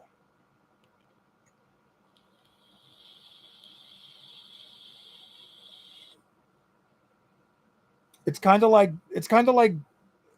it is a lot like, it's actually better than Game Pass now. If you're an EA fan, it's actually better because you still get you get like the whole thing. Like whereas Xbox is now charging you like $40 to play a couple days early and give you the collector's pack or whatever. The what are those called again? Like the DLC and all of that stuff. Yeah, EA Play is actually better than Game Pass. In terms of what you get for your games. You don't have to pay the extra money anymore.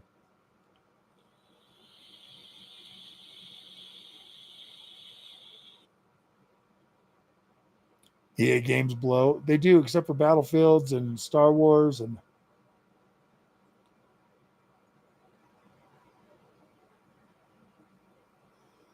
ooh.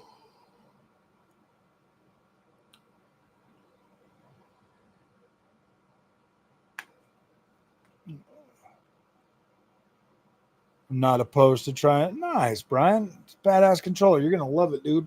You are going to love it.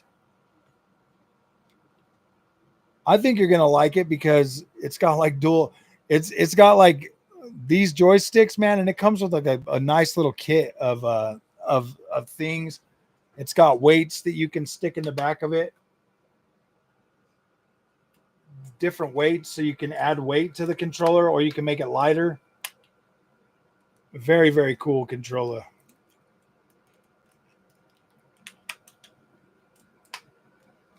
And it feels good in your hands. Very nice in your patty cake. Okay, I'm taking my microphone back off, guys. I don't need it. It's going to be buggy mess. What's going to be a buggy mess? Battlefield? Of course it will be. But it will get fixed. It will get fixed. I just like reading, sorry we let you down, guys. We're going to make it better. We promise. I'm like, all right. I love you guys. It's fine. It's fine. It was only $100. We're going to make it better. We promise. I'm like, okay, I believe you. I believe you. You always, dude, if you get on Battlefield 2042 now, it's fine, dude. It plays great. When it first came out, dude, it was like everything's messed up when it comes out.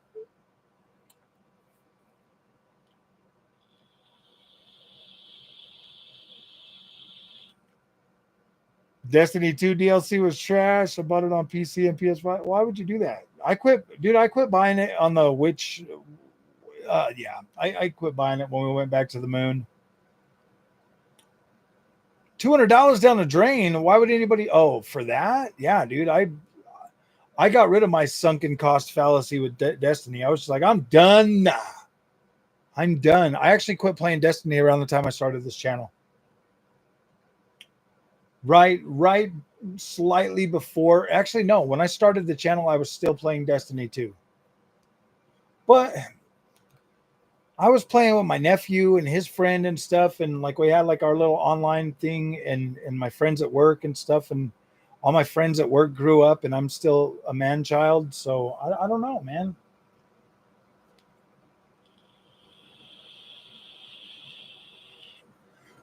I just know that I like to play video games, but I don't know. I just don't have time to do those looter shooters anymore. I mean, I like Division 2 still. I wish Outriders would have gotten more content. That was a cool game. And that was a big planet. Could you imagine, bro, if they just kept adding more content to Outriders?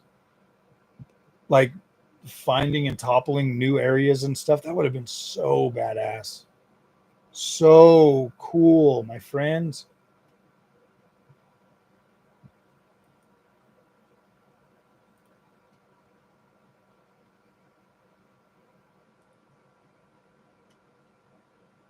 Oh, cool. I got a pop out dashboard too. Yeah, I quit. quit doing like the one thing.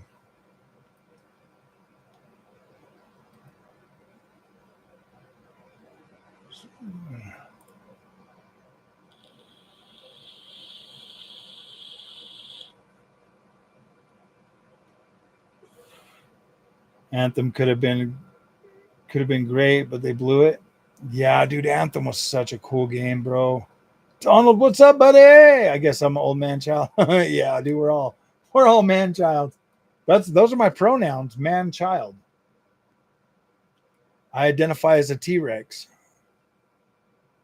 I'm a man child and I identify as a T-Rex because I'm a carnivore, man. Dude, it's almost been 2 years that I've been doing carnivore. 2 years. And I still feel incredible, man. Like it's crazy. It's crazy. I felt like crap. Like I was like, what, 43 when I started, and I legit felt like dirt. And I was like, oh man, my body, I couldn't get up. And then I started carnivore, man, and I've been feeling great ever since. I mean, don't get me wrong, I do cheat every once in a while and have some good food too, or some other stuff, but for the majority of my life now, I just eat meat. I identify as a T-Rex. Whew. Damn, you guys gave me a good video idea. That freaking, I got to write that down too. In my little notes, he's.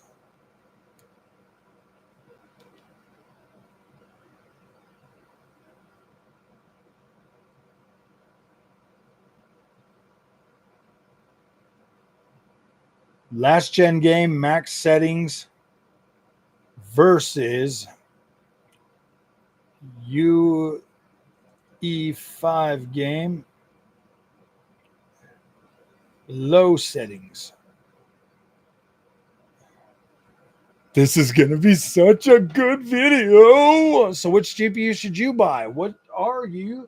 I would buy that Goblin. I think that name, Goblin, bro, puts you at a 5090 class. No, I'm just joking. It just depends, man. Like what exactly are you looking for in gaming? You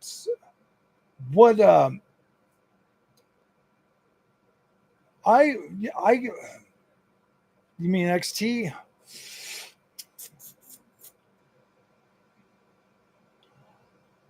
Okay, no bull crap.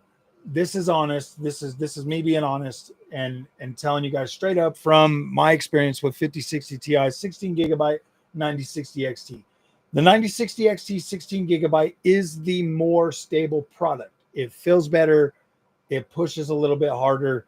Yeah, I could skew the numbers or whatever and try to make the 5060 Ti look better, but it's not the case. They're basically the same card. With the 5060 Ti, you do have access to more games that support DLSS 4. But at that level, if you're at 1080p or 1440p, it might not matter enough. So my pick would be 9060 XT. Would be the better buy for you. You're going to save a little bit of extra money doing that, and you'll be able to get more SSD storage with the money that you save. And then you got to be happy and wait for FSR 4 to come to your favorite game like the rest of us. But it will come. It comes pretty often. I promise. That's just me. Like the 9060 XT is the better, more stable GPU this generation.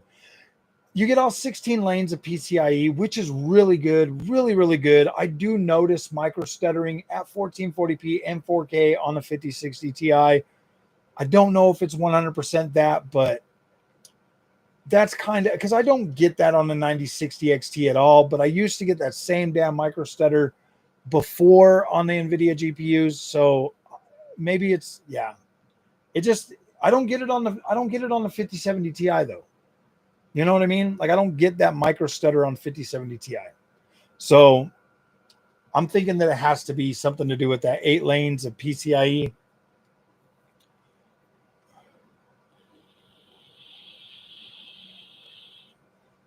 That's kind of where I'm at with PC gaming. Is like I said earlier, I'm at PC gaming. I'm at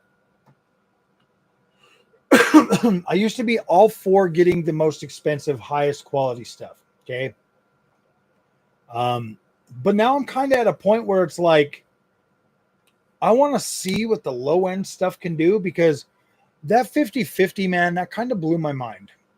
And that B580 too, man. Like this card right here, being a 12 gig card and essentially being more in line with last generation AMD and NVIDIA products in terms of like power and stuff. This is more on par with like your 4060 and your 7600 XT.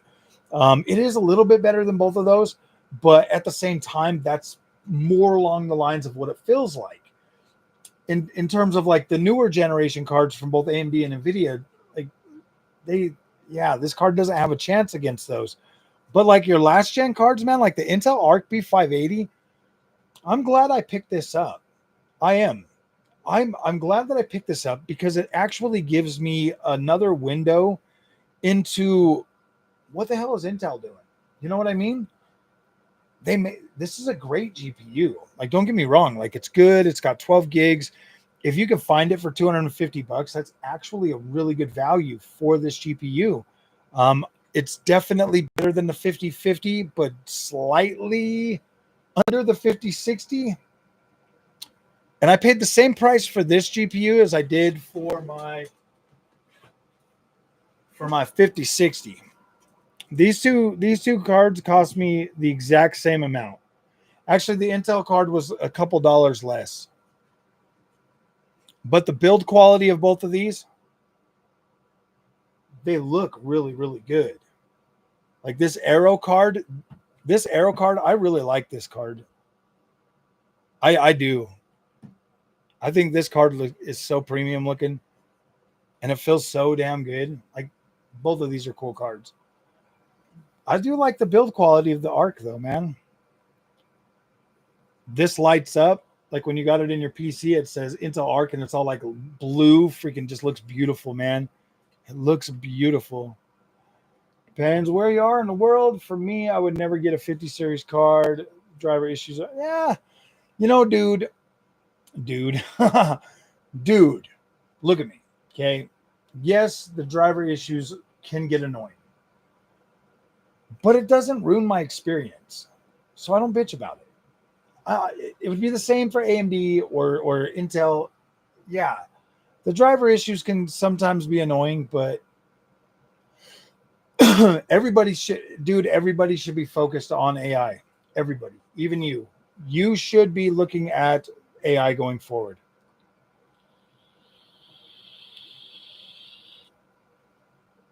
Yeah, your friends need AI, bro.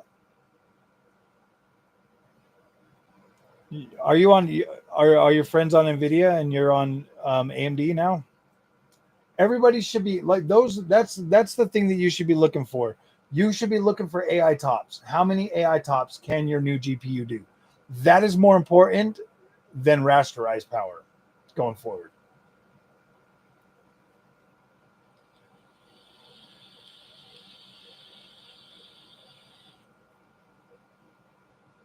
That sucks, bro. AMD is awesome. Tell your friends to get a 9060 XT, bro. Yeah, dude, the 9060 XT would put them pretty close to where you are with that, bro. Tell your friends to get 9060 XT. Tell them we can be better friends if you have AMD. It's just funny, dude. It's like your NVIDIA bro friends are probably like, no, man, you should get NVIDIA. And it's like, no, dude, get AMD. AMD better. I don't know, man. Like, if I was still in my mindset like last generation, oh gosh, the 5060 Ti wouldn't hear the end of it from me. It wouldn't hear the end of it from me. Crazy Leap, the 7600. Yeah. Well, you know, the higher up you go, dude, it's just gonna, oh man. Buying these like low end cards, bro, this generation really put me in a different mindset. especially like being able to go to like 1080p and stuff.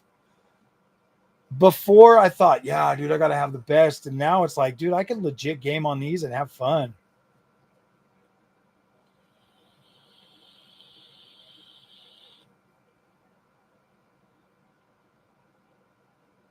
This laptop has AMD's most powerful iGPU Prime 1.32 million already on that. AMD has it on lock when it comes to APUs, NPUs, CPUs, and now their GPUs this generation. I mean, look, NVIDIA's got a lot of market share, and people on NVIDIA are just like, yeah, we're not changing, but you know, they're kind of just shooting themselves in the foot, man.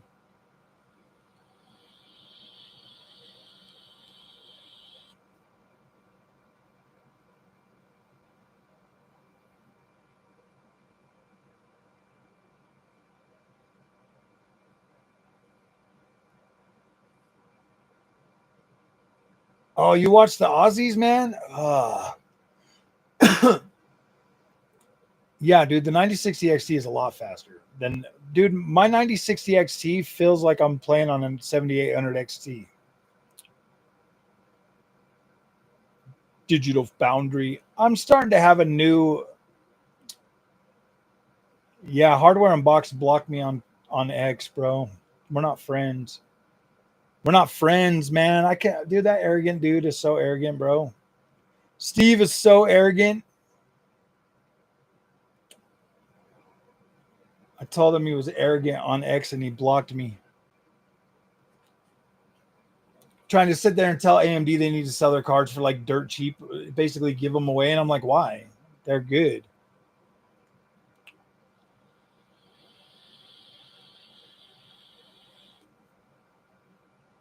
Yeah. The 9060 XT is absolutely 1440p. I agree with that.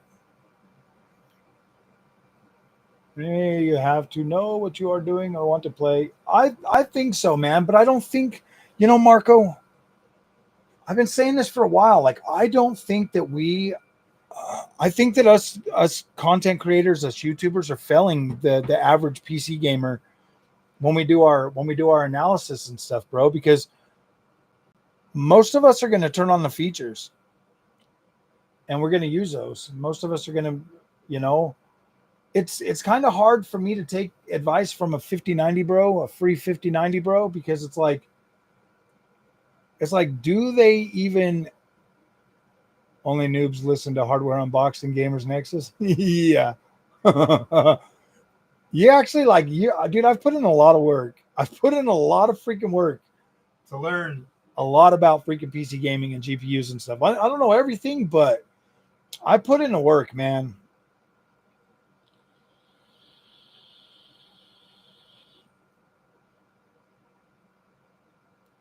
Yeah, you will need those, but at the same time, bro, this right here is what is it? I don't remember how many ROPS this one has, but this is a 128-bit bus, and it runs like I can play games at 4K on this 5060. Good, like I can actually play games at Gamers Nexus. I don't know, man. He told me that I was a shill for taking NVIDIA's money to say good things about MFG4X. Oh wait, NVIDIA never gave me money. Damn, I did it for free. Oh my gosh. Actually, I paid them to talk about MFG4X. Yeah, a monitor is definitely probably more important than, if you got a good monitor that has a good, yeah, dude, you're gonna have a better experience with just a monitor.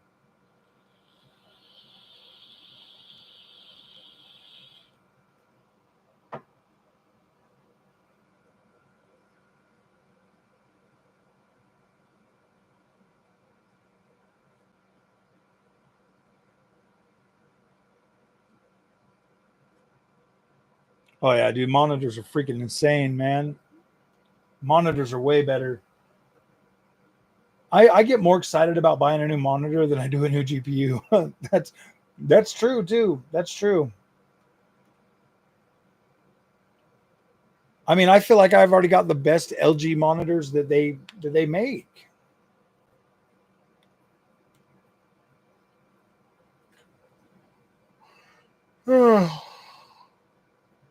Front layer using a tutorial on YouTube. Yeah. Oh, I love my ultra wide, man. My ultra wide LG is incredible. Actually, I got that Scepter sent me out that 1080p ultra wide. That thing is badass too.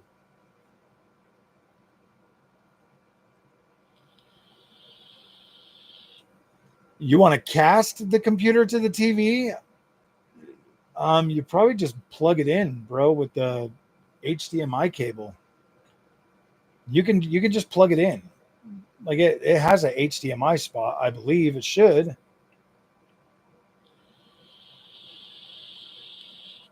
If it doesn't have an HDMI, then you need to buy.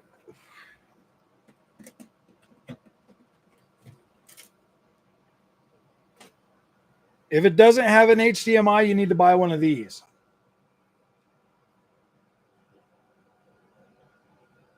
USB-C to HDMI. And then you can run that on there. These are about $15 from Silkland on Amazon.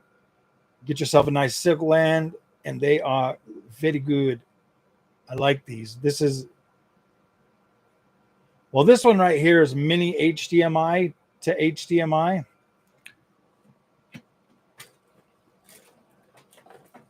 Sorry, I showed you the wrong one. No, okay, this one here is micro HDMI. This one here is mini HDMI to HDMI.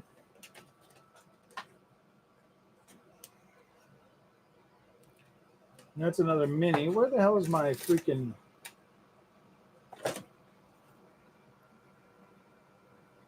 Oh, shoot. Huh. Okay, so I have 4 of them. So HDMI or USB-C to HDMI or this one. Okay, I don't have the HD. I have the C to DisplayPort 1.4. This is a DisplayPort 1, and then this one here is a HDMI mini, or no, HDMI minis, and then HDMI freaking mini micro. Yeah, whatever. Yeah, that's how they go. That's how they go. I got all those cords.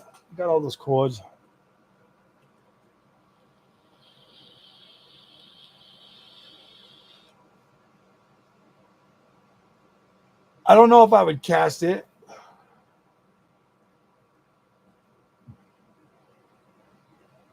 Casting protocol.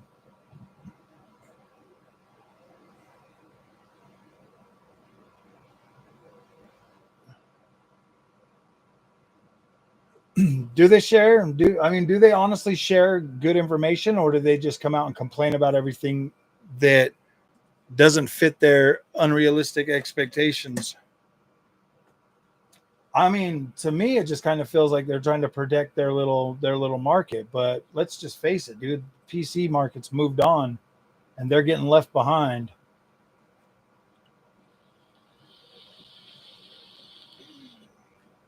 Yeah, those are. I think they're like 6 or 8 foot. You can. You can cast. You can definitely cast it, but I don't know if I would, especially if you're like playing a game on it. That's like stream. Well, I don't know. I guess it'd be like streaming to like a PlayStation Portal or something. I guess you could do that.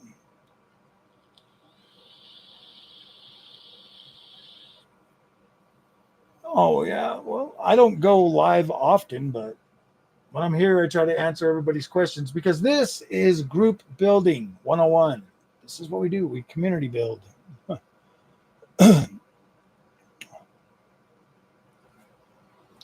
I'm not necessarily mocking or insulting them, Marco. I just feel like they're Hardware Unboxed, yeah, dude. That guy's an arrogant asshole, bro. So I don't really care. I mean, you could be mad at me for that. I don't care about Steve from Hardware Unboxed. I don't have a problem with Tim, but you know, Steve, I don't, yeah, dude, that guy's way too arrogant. Gamers Nexus, I don't know, man. He just seems angry all the time now, so I don't watch him anymore. He just seems like he's out to get every freaking company now. So it's like he thinks he's some sort of journalist all of a sudden. So all right, I'm still waiting on his video showing me how evil, scummy NVIDIA has paid everybody off to promote MFG 4X. He said that was coming, and it's been a few months now. So I'm still waiting for that before I do anything else with Steve from Gamers Nexus. I really want to see the findings of that. But I mean, he seems to put out a new NVIDIA video every single day, still trying to make money off the big bad evil corporation. So I don't know, man. He crashed out pretty hard over a 8 gigabyte 5060 card, man. So I don't know. He said anybody covering the MFG 4X was essentially, you can't trust him. And I'm like, yeah, that's not true, bro. I bought the card with my own money. NVIDIA, I've never had one conversation with NVIDIA ever, not one time. They've never reached out to me. They've never responded to me, nothing. So yeah. How would I get a paycheck from them if I don't even talk to them?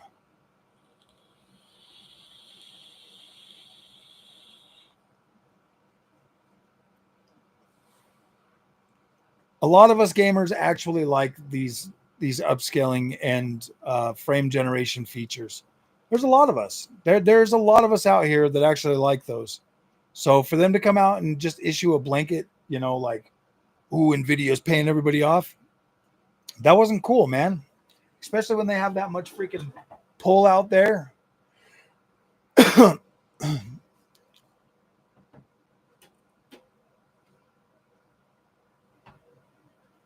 None of them actually game on these lower end cards, so I don't know.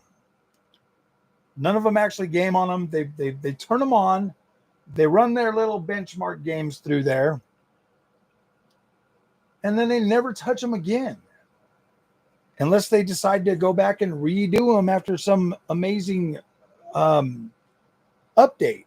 Do you really think any of those guys are sitting there on a 60 class card actually playing games, actually putting in the work and sitting there actually, you know, letting them sit in their PC for a week and playing them like I was doing?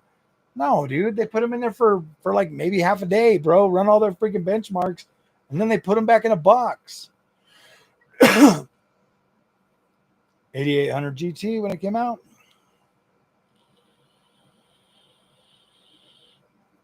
Heck yeah, dude.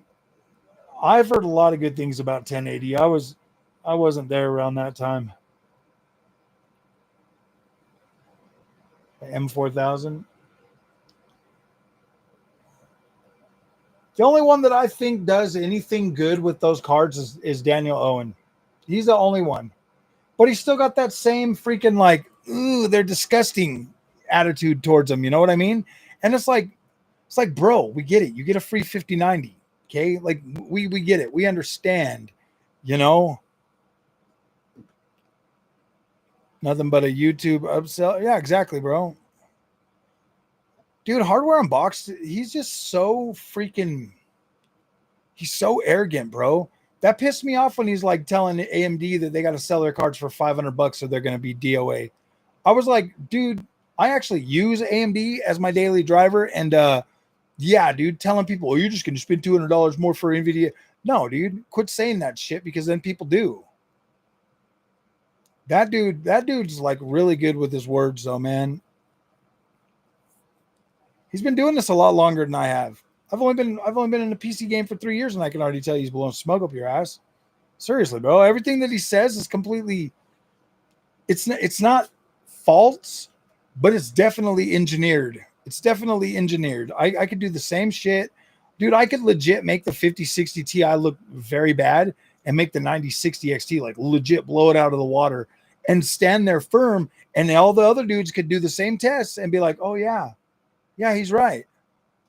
I mean, seriously, if I ran through all my Ubisoft games, with the 9060 XT versus the 5060 Ti, I guarantee you the 9060 XT is coming out on top.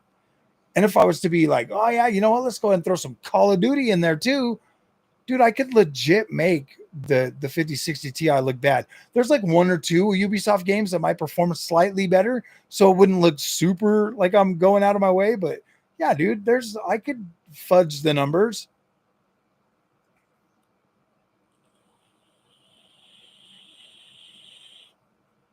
$750, damn. Yeah, dude, the 7900 GRE is a very good card, especially up against those two. That's all they do is shill for the expensives. Yeah, dude, they make you feel like I mean, think about it, bro. If you got 250 to 300 bucks, do you want to sit and hear how trash the card is? You want to like pull up to the video and they're just sitting there, playing with their card like it's like, dude, why the fuck you guys doing that shit, dude? It's like, why do you even do that? Of course the card's trash to you. You got a free 5090, bro. Everything is trash compared to a free 5090. I mean, think about that, dude. Like, literally everything is trash compared to a free, not one, not two, not three, but 7 free 5090s. Okay? Everything else is trash compared to that, period. Like, how could you even justify anything else over a free 5090? Like, seriously, could you justify using anything else over a free 5090? Somebody walks up and drops a free 5090 in your lap, bro. Could you justify buying or using anything other than that? I don't know, man. That's just my logic on it. I mean, if I got free 5090s, it would be, yeah, it'd be the same thing, man.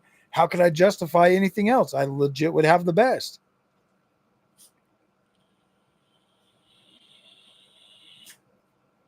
That's the one thing that I don't like. If NVIDIA ever gives me cards, the highest I will let them give me is an 80 class. I won't let them give me a 90 class card. I'll be like, no, I don't need one of those. The highest I would let them give me is an 80 class card. That's it. Unless, of course, I was going to get one for Onyx. I'd get it, I'd sign it, and then I'd ship it off to him.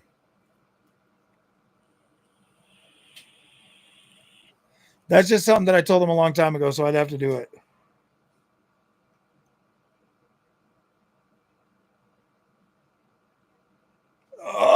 Am I anticipating the rumors about AMD bringing back a high-end? Well, they've already said they're going to bring one back. They just said they're not focused on it right now. That didn't mean that they were. They might be dropping a 9080 XT or a 9090 XT this year later. That is possible. But am I going to sit here and like go on and on and on about it? No, probably not.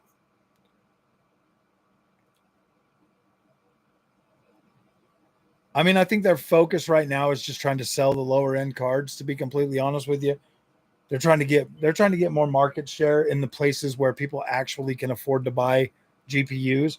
The 5090 market is pretty small. It's very small. It's like 1% to 2% of PC gamers. Most people are about $7,000 or $700 or so, $700 to $800 max for most people. 5060 and a Ti, yeah, dude. All you really need to be happy in gaming is a 60 class card and a 1080p monitor. It will get the job done. It will blow your mind. You'll still have good visuals. Like, you'll be happy. Like, you don't have to go much higher than that. 4K is very nice to have. Like, it is, but I would recommend the sweet spot at 1440p. And most cards can run 1440p very well. Like this 5060 right here, this card will run every single game built for 360 generation and below well over 100 to 200 frames a second. No problem. This card will run most games. on freaking Xbox One generation from 40 to 120 frames a second at 4K. That's not a bad card. Last generation games, their VRAM buffer was about 8 gigs. This card will run most of those games at or above 60 frames a second. Like there's a few heavy hitters that it will struggle, but I think I had the 8 gigabyte 9060 XT running freaking what was it? Red Dead Redemption 2 native 4K over 60 frames a second.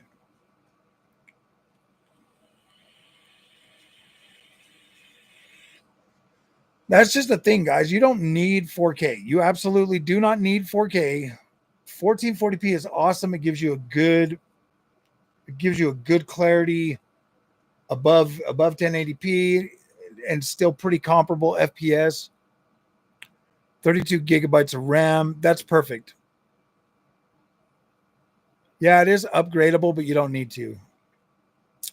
There's no reason to upgrade that right now. And you would want to take that to somebody to have them do it for you because you want to make sure you're getting the exact same RAM sticks. 32 is fine. 32 is more than good.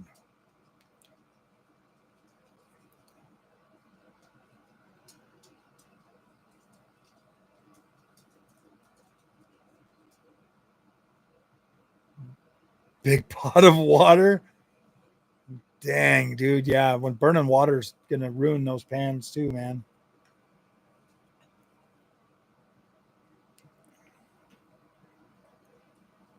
Freaking burnt boiling water.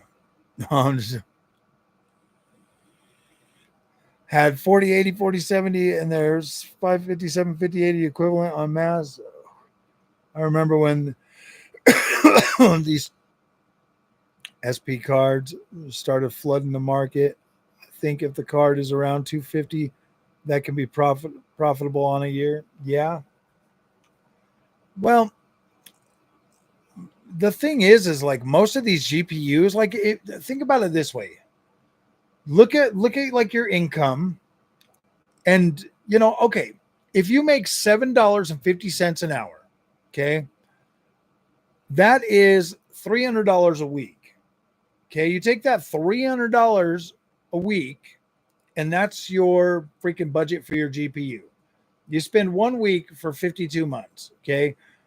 I guarantee you're going to easily get more value out of that card than you're going to pay for it. We all know that.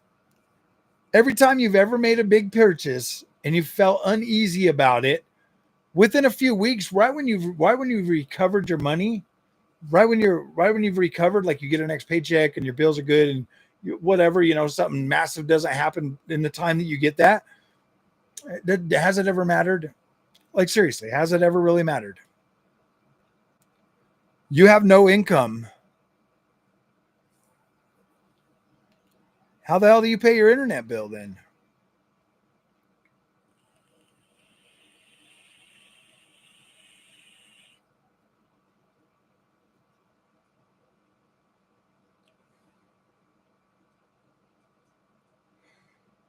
Oh gosh, like I could have came out and been totally against these 8 gigabyte GPUs, but why? What's the point? I wanted to try them. I gave them an honest try. I was like, all right, 5060, I'm going to try, say, high settings at 1080p. And I went through and I tested that card out at realistic settings, and that card blew my freaking mind, man. Like if I was to go put them on the newest games that maxed out, yeah, dude, the cards are crap. You're not getting max settings at you know what I mean? Like that's not how you would utilize an 8 gigabyte GPU.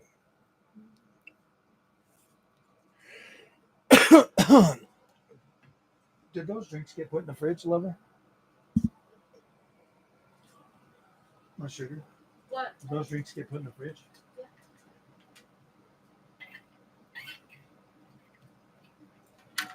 Oh man, I'm starting to lose my voice.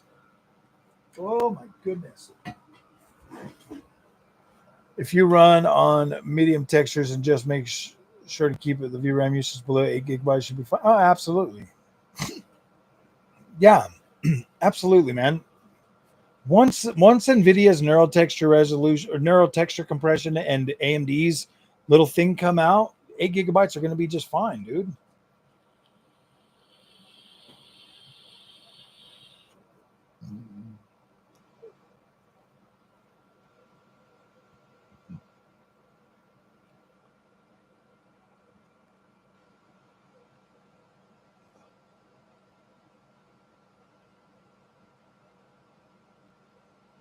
How do you get that on the screen? Well, on NVIDIA, I think you push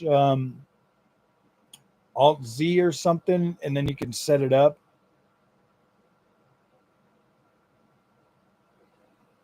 I play a lot of games, man. I have so many games. Right now, I'm actually working on Titan Quest 2. I'm working on First Sword of Berserk Kazan. I'm working on a lot of games right now, actually. I got so many of them. I'm still working on Indiana Jones. I'm still working on freaking I just beat Death Stranding 2. Death Stranding 2 is the last game I beat. I'm working on the second playthrough of Assassin's Creed Shadows right now.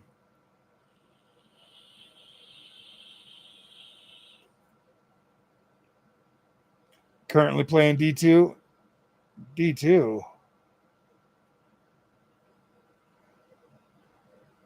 Destiny 2. Oh yeah, I don't play Destiny no more. I quit playing Destiny a long time ago. I think you. Oh, Brian, push. See, I'm on my AMD system right now. With NVIDIA, I think it's Alt Z, and then you can get into or get into the app. Get into the NVIDIA app, and you should be able to pull it up.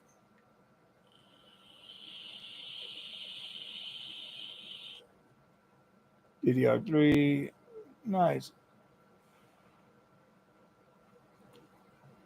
I got the best motherboard. I got the MSI Tomahawk.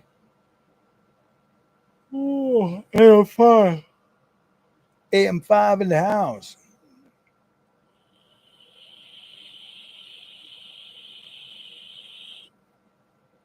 DDR3. Oh wow. Are you on PCI 3 then? Gen 3?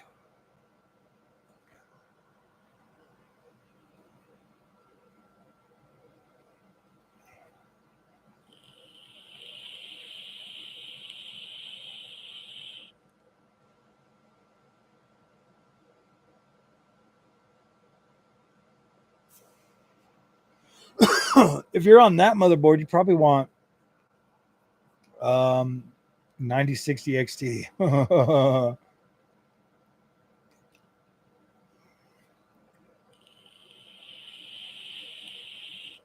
Well, if you're still rocking DDR3, then I think you are on Gen 3.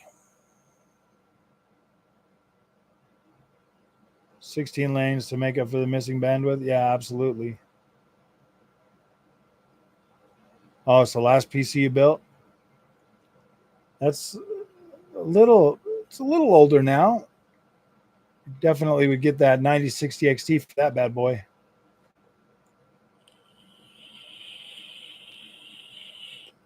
Yeah, DDR3, man, you want to get up there. At least upgrade to one more up. Get a 5800X 3D. Or you get a 5600X 3D, man. Those are good CPUs.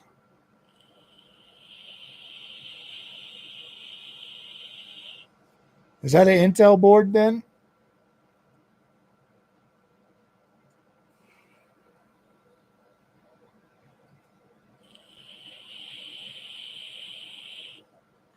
X79.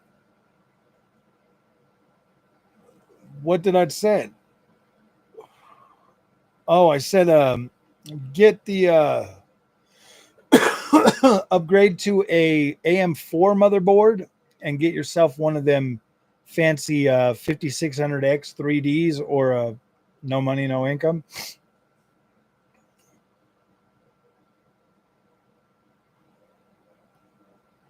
Do you just live somewhere where there's no jobs or what?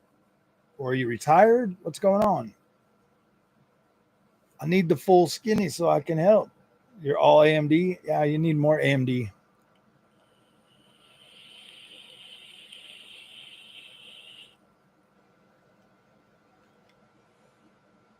AMD is a lot better when you have money, though, and income. I'm just joking. That's messed up, I know. Yeah, you can get a good AMD AM4 motherboard for like $50. I think that 5600X 3D would set you back like $125 or something. Like you can get those fairly cheap, maybe. Fairly inexpensive. And then a set of memory is going to cost you another like $50 or something.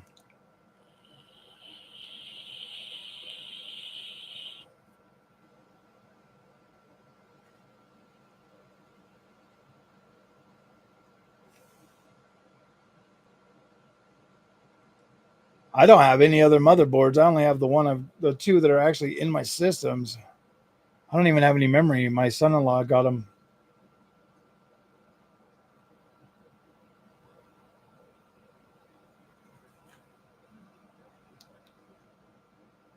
The camera's not listening to me. Basically retired, handicap. Oh, I see. I got you, brother. 3060, 12 gigabyte is a nice budget build in 2025.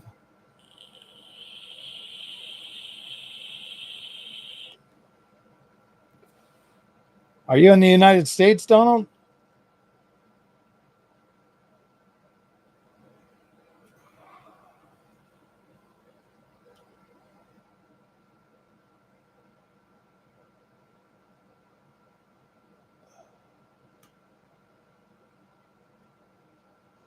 Ooh. Oh, man. It's already 7 o'clock.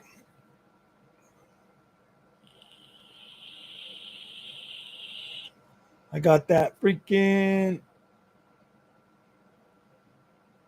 booted off Steam because my OS began with Windows 7. Oh, wow.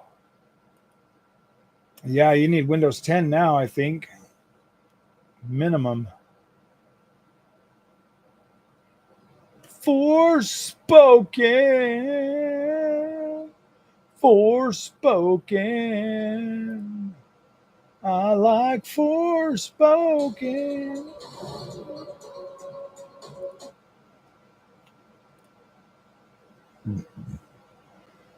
Ooh, yeah. Oh, wait. Didn't I just... Skyrim.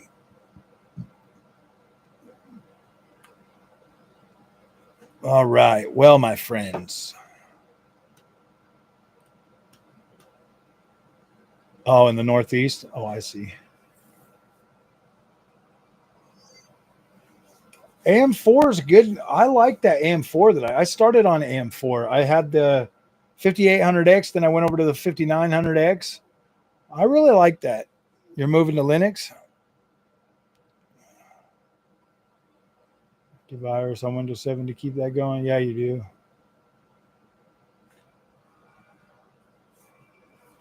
That's why I just always upgrade, man. Windows 12 comes out, I'll upgrade immediately. 5600 XT for 134. Yeah, see, that's a good price. That should be a pretty good 6-core CPU. I mean, it's definitely fast enough for gaming. Bad Wolf, what is up, buddy? Welcome back.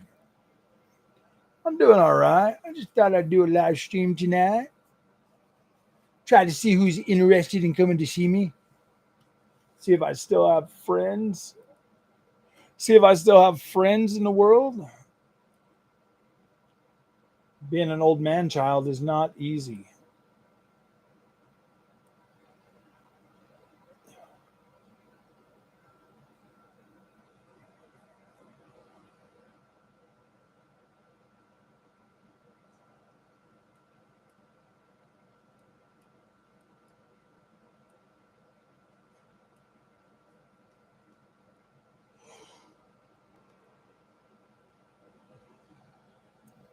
DX12 optimization are coming at the end of the month. Really? Nice little. We'll see. That's what they always say. That's what they always say. You gonna play Snake Eater? I am. GPU is old. I'm gonna be getting Mafia next month or this month. I'm gonna get Mafia. I'm gonna get Lost Soul Side, Snake Eater, and maybe I don't know what else is coming out this month.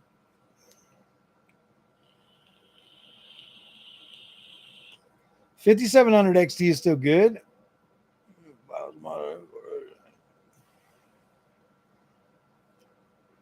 Both of the GTX 660 twin rows are cooler on. Oh, nice. Should help with the NVIDIA MFG min. Oh, FPS stutters as well. I hope so.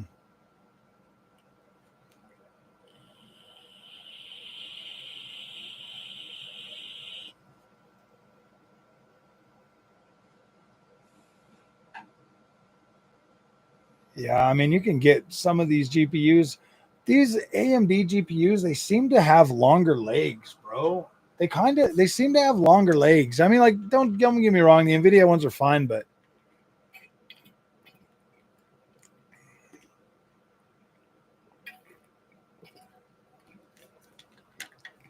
a lot of them guys used to get mad at me when I would tell them that like a 3080 10 gig is trash.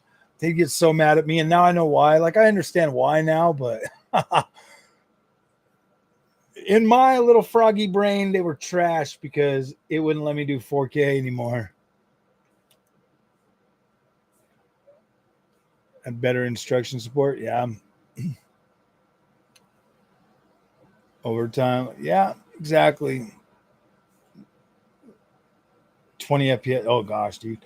That's the funny thing is like I wish that AMD actually had the manpower to like fully optimize their GPUs for launch day, because then they would be like so incredible, man. Like by the time freaking RDNA 4 matures, these GPUs are going to be incredible.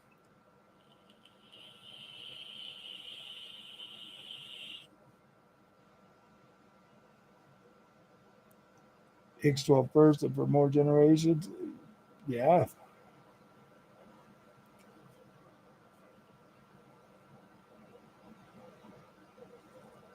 Exactly, man. Now the freaking yeah, exactly. Like all these AMD cards are still like good. Like the 6800 XT versus the 3080 10 gig is like in a much better spot. You know, you can do more with it. I mean, you still need freaking power though, but it's fine. They're usually all fine. That's why I'm saying. That's why I recommend that people get a freaking dual mode monitor, man. 1080p or 4K. Gosh, dude, this monitor is so incredible.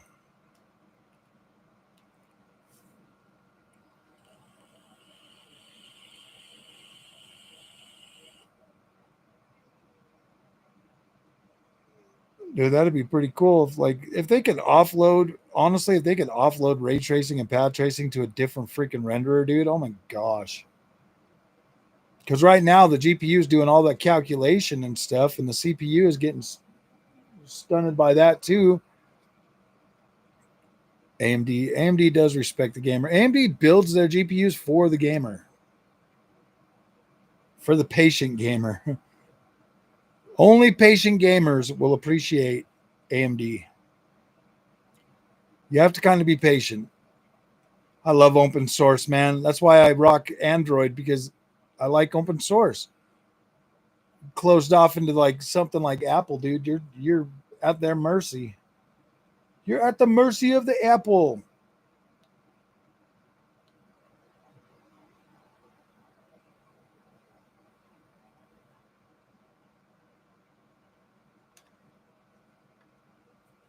I uploaded the algorithm so they could build whatever they wanted on top of it. Nice.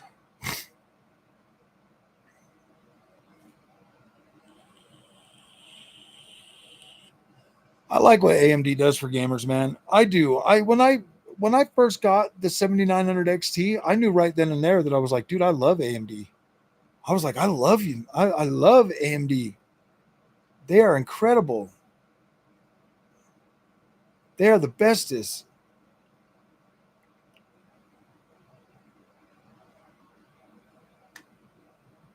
$1750 XT. So how many of you guys have actually picked up Titan Quest 2? Was a decent card. Smart access memory does do a good job. Nice. 7900 XT is a beast, man. I love that card. Downloading it now. Nice. Such a good game, man. You're going to love it. If you're a Diablo fan, you're going to love Titan Quest 2. Ooh, boy.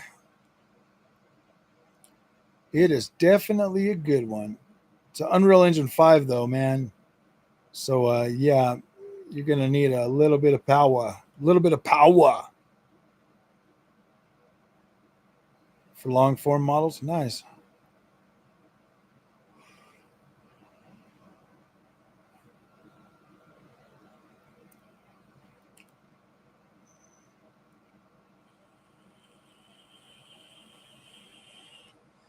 Yeah, dude, if you jump on UE5 and you drop it to low settings, bro, it still looks incredible.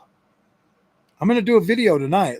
I'm going to do one. I'm going to take like one of like last generation's banger games, and then I'm going to run it next to an Unreal Engine game at low settings.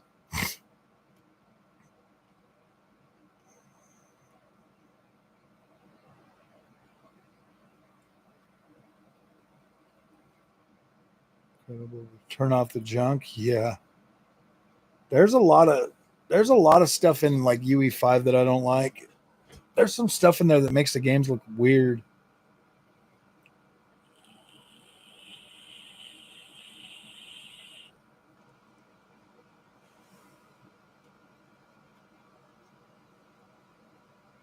What's up, Thorjan? How are you doing, man? Yeah, I'm doing good. Better than I deserve. That's good to hear. That's good to hear. That is good to hear. Oh, hold on, guys. I'm going to go grab me another drink. Let's go get us a drink, dog.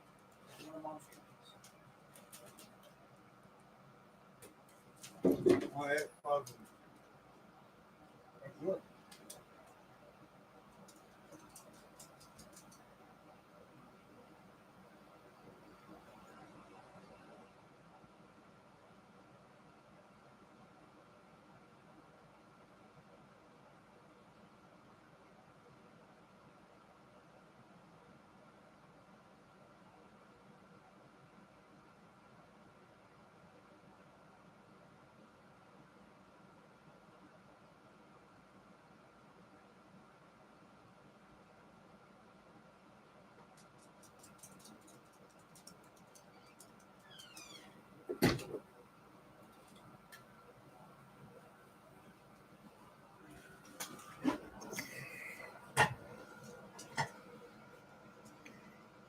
I think I might go back to my other camera, guys.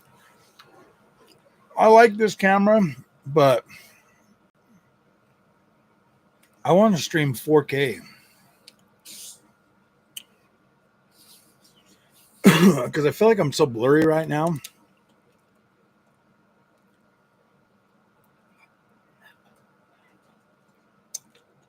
Got you mad? Oh, I know, man. Witcher 4, dude. I don't know.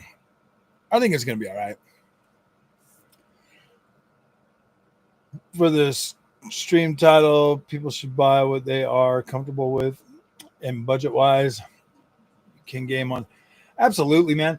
That is probably one of the best lessons I've learned buying these cheap cards this generation, is that even that can give me a gaming experience. I mean, bro, if I can game on this and enjoy it, I can game on that. Exactly. Nice, good freaking 1080p OLED and a expensive card or a cheap card. I'm not even joking. I almost feel like the money, the $1,000 should be sent. Battlefield 6 beta soon. Yeah, on the 7th, right?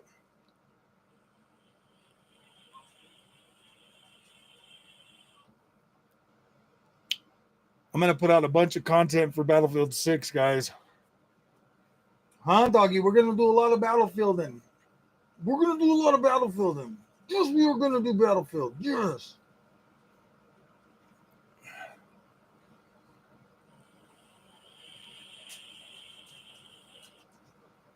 Is Battlefield 2042 a new benchmark? I'm really enjoying the stream. That's good, brother. That's good. Thank you for the love and the support. I appreciate it. I might have to get my old e-beggar sign back out. I don't know, man. Like, it was getting so toxic there for a while, but look how clean this freaking chat is now, guys. I am so proud of that. To go from like how like depressing and angry it used to be to, oh man, this is just such a good chat. You guys are doing so well. This is the kind of chat that makes me want to stay live streaming. You know what I mean? Like before, it used to just get, it was too much. It's going to make some people in the chat sick, but a friend of mine is gaming on a,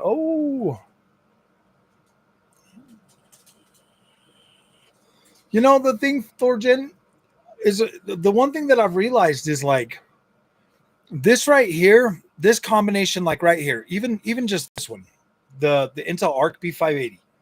Okay, if you take the B580 and you pair that with a good 1080p monitor, because I got a 1080p ultra wide over here from Scepter, and I did a lot of testing on this card on that monitor, and I was like, dude, I can legit play anything. I can play anything I want. It looks good, and I'm getting a good experience. Like I'm having fun. I'm getting immersed in the experience, and that to me, man, is probably more important than spending all that freaking money on all these dang GPUs.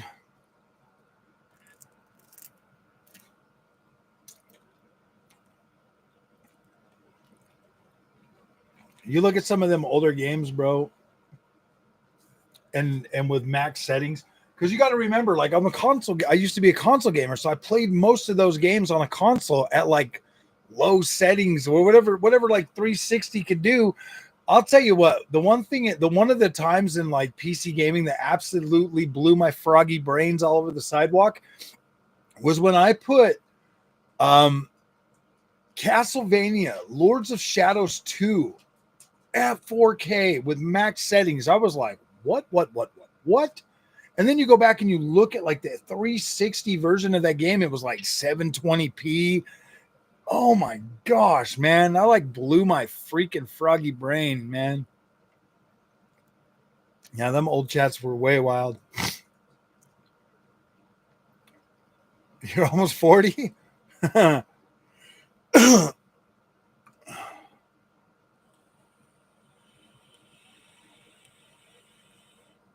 Exactly, man. You spend I think most people are happier the less money they spend. I feel like the more money I spend on a GPU, Thorgen, the angrier I get. The more upset I am when it doesn't do what I feel like it should do. But when I buy like a 5060, bro, and I throw it in there and I'm playing Doom Eternal or Doom the Dark Ages at like 200 FPS using MFG, I'm like, this is actually pretty damn good, man.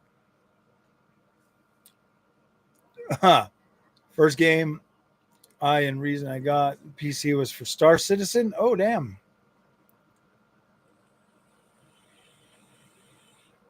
Oh, yeah, dude. Alexi, you come from console over to PC and you're still getting like 30, 40 frames a second. It's really not that bad. It's really not that bad.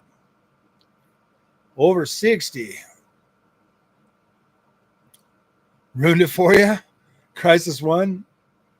Dude, that's funny. I was trying to play Crisis 1 the other day on like these 8 gigabyte cards, and it was like struggling, bro. It is crazy. Such a leap forward. The rig I have now, I intend to abuse for longer than I normally do. You to get your money this time, dude. I think that you get your money a lot faster. See, if you look at the amount of the money we spend on gaming versus other forms of recreation or entertainment, gaming is still pretty damn cheap, bro. You get way more time out of gaming than you do on anything else. Yeah, Crisis 1 Remastered. That's the one I was playing.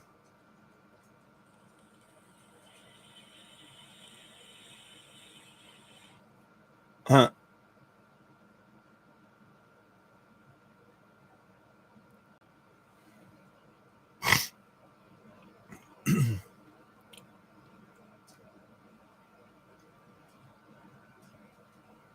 Oh yeah, dude. If you're spending like 3 hours a day on your PC for 2 years straight, dude, you legit pay for those cards over and over again. That's why I don't get. That's why I don't get like the whole. That's why I don't get so uptight about like the price of the GPUs and stuff. It's like I'm gonna get my money's worth, man. Like if I was to go out and buy a concert ticket, it's like $135. Me and my wife went and saw Superman a couple weekends ago, and that cost us like $100 all together. You know, with like going out and like doing everything, it was about $100, man.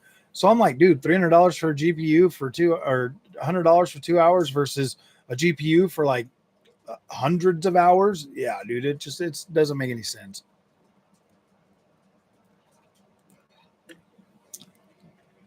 We get we get a lot of we get a lot of value out of our games. 78. Oh gosh, yeah, that thing is gonna last you for a while, man. That dude, I loved my 7900 XTX Lorgan. I thought it was so incredible. You know what? I legit had anxiety going to a 9070 XT. I thought I was going to be making a massive sacrifice, but I wasn't. I really didn't. The only thing I really sacrificed was the 24 gigs of VRAM. Everything else plays just fine. Sometimes even more stable. Yeah, exactly, dude. Not playing for the online, dude. Oh my gosh. Back in the day, memory limit. Junior. I know she needs to go outside. You need to go outside, huh? Have Junior take her. Boy.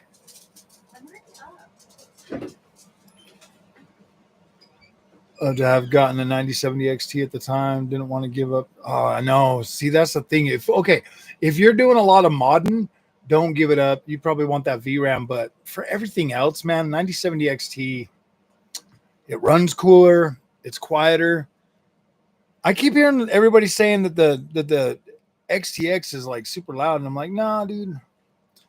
9060 XT 16 gig maybe will get UDNA or something like that. Yeah, dude, definitely. If you can afford to upgrade every generation, I don't see a problem with it, man. I really don't. See, I never got into modding, and I don't think I will because I get too frustrated with it that I just don't care to sit and do it. I mean, maybe if it was like a game that like was never going to get an update again and I really loved it, maybe then I would try. But everything I've tried so far has just been annoying. It's glitchy, it's buggy, it crashes. I'm just like, yeah, I don't care. Same thing with lossless scaling, dude. I don't really like that.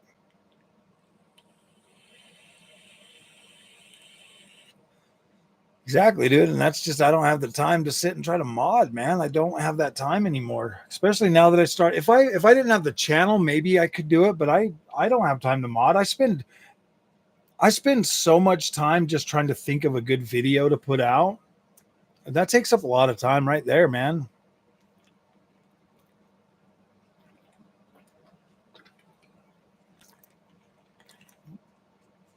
It is frustrating. Now, if somebody could find like an auto mod system, that'd be cool. You just click a button and it works. Boom, I'd do it.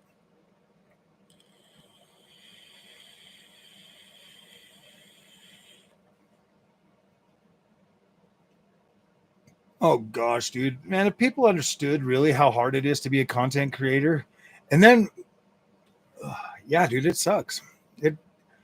at first it was really, really fun because you're just throwing all these ideas out there and you've just got like so many ideas, but then you build a community and then you're like, oh man, well, what does my community want? And then you're always thinking, you're like, are they going to like this video? Am I going to get pushback on this? And then it just becomes like this. It stops being fun and it starts being work. And then you're just like, well, I want to get paid for my work. And then you start to like, yeah, dude, I can already tell you that like my mindset is starting to change more toward like, I want to make money on YouTube. You know, I'm investing a lot of money. I want to make that money back. And so like I do focus a lot more on trying to make content that's going to bring in views for money. But I'm trying to hold firm to the not going overboard on like clickbaity crap. I can't guarantee that's never going to happen, but who knows? Who knows, man? It seems like that's what people want to watch, and it sucks, man.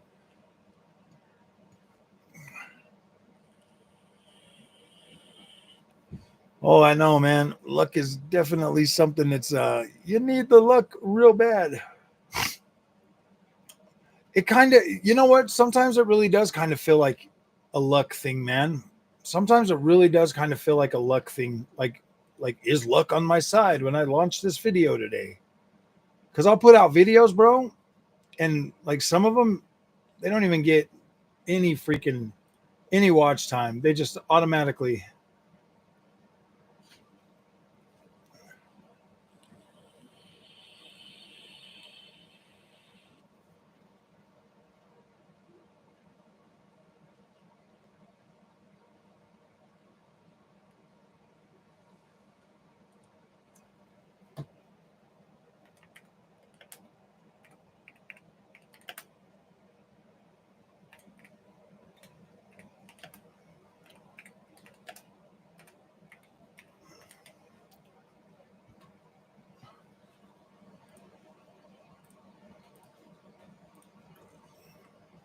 What's up, Tony Baloney?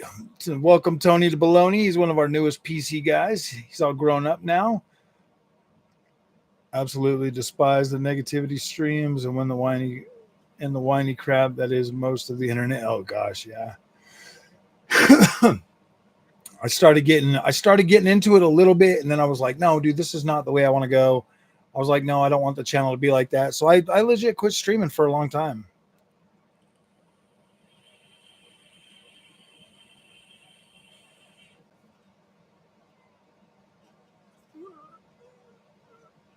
Yeah.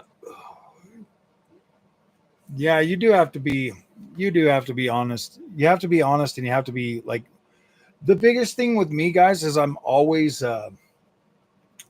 genuine. Like I'm always genuine. Like I mean, I just don't have, yeah, and authentic. I just don't have the drive to chase all that weird story. PC is the way, man. Xbox is forcing all the Xbox guys to go over to PC next generation. So yeah, I'd say it's the way. I just don't see any reason to like, I don't know, man. Like I feel like I have pretty limited knowledge, but when it comes to PC gaming, but I think my knowledge, I think my experience is valid. I think it's valid. I was a console gamer. I switched over to PC. I'm starting to learn this stuff. I've definitely invested. I've probably bought more GPUs than the average. I guarantee I've probably bought more GPUs now in my 3 years than the average gamer, PC gamer, is ever going to buy in their lifetime.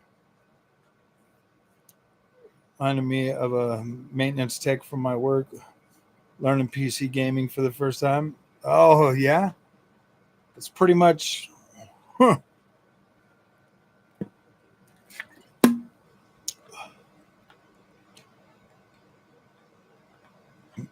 Talking to one of them. Oh, well, starting off, and what's up, Mr. Onyx? Everybody, welcome Onyx to the show. The one guy that blocked me on X. He's on the badge of honor. Oh, I'm just joking.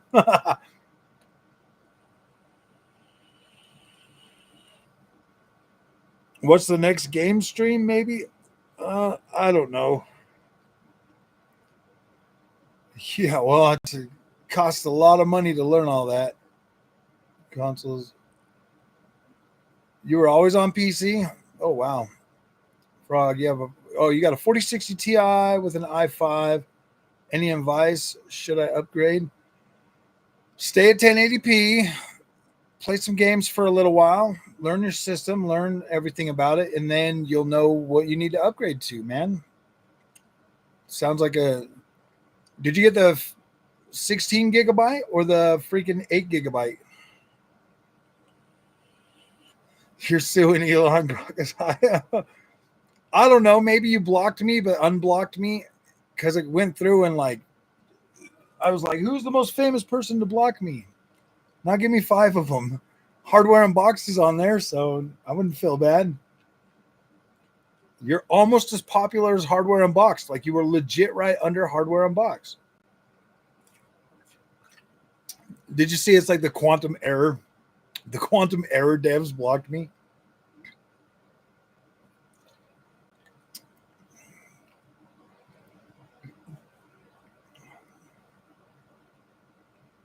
No, your CPU and you're fine, dude. And in that bracket, bro, your CPU is fine.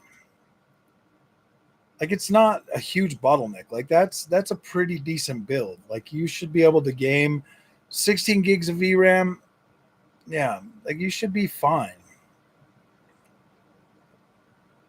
I'll have a wonderful evening. Thank you, man. Thanks for stopping by. Enjoy your work. Dang, guys, we've almost made it 3 hours. 3 hours tonight. We're getting up there, guys. We're doing good. Might just stay on for a little while longer. Should we shoot for 4 hours tonight? Are you guys enjoying the ads? Trying to make all that money on ads and stuff.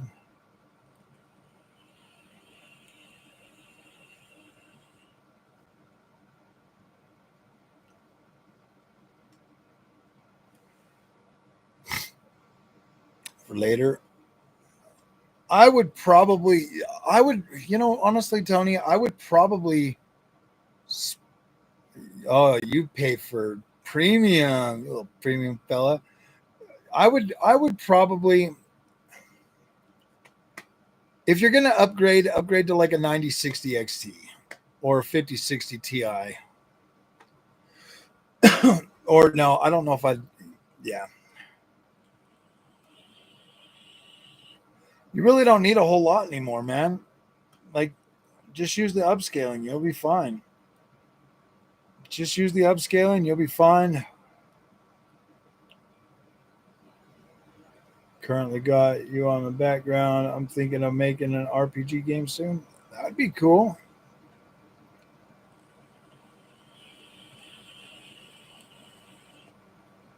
DLS is awesome, man. Now that it's DLSS 4, bro, you got in right when they upgraded. Now you got DLSS 4. It looks incredible. Does a good job. That's why I like my DLSS. I like all my NVIDIA cards now. I like them. I like them a lot. But I still love AMD more. AMD is my baby.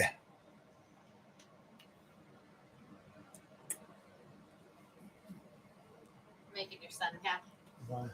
Because I put a face mask on. Yeah? I said I did it to you. Oh.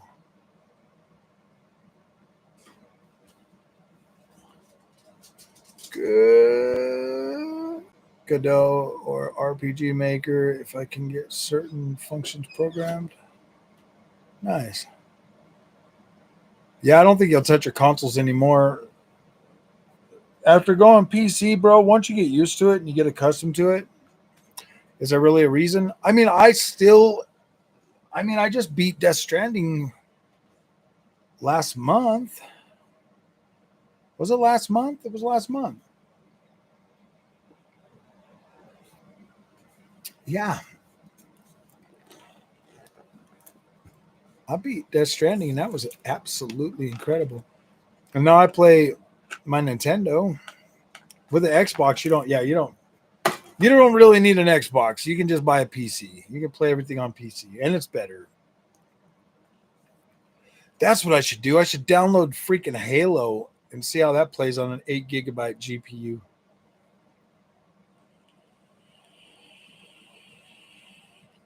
I am going to buy it. I'm definitely going to buy Lost Soul Aside.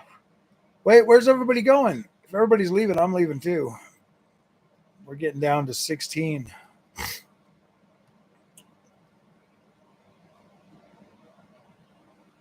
It's been an incredible stream, though. Like, really good.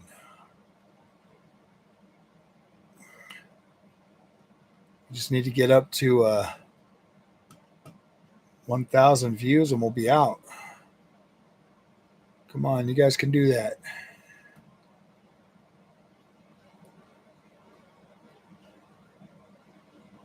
Yeah, maybe we'll just... Everybody seems like they're leaving, so we'll probably just end it at 3 hours or something. Definitely buying Lost Soul Aside this month. I'm going to end up getting Lost Soul Aside, Mafia, and the other one that's coming out, Metal Gear. So I'm probably getting those 3 games this month. Mario Wonders at 4K 60. I know it's so... Oh, on a laptop? That's not a good thing, Mr. Onyx. That means Nintendo's coming to your house, buddy. They're coming to get you. I'm playing Mario Wonders at 4K 60 on my Switch 2. My Switcheroo 2 does that. 4K 60 Mario Wonders. The 4K 60 on this actually looks pretty good.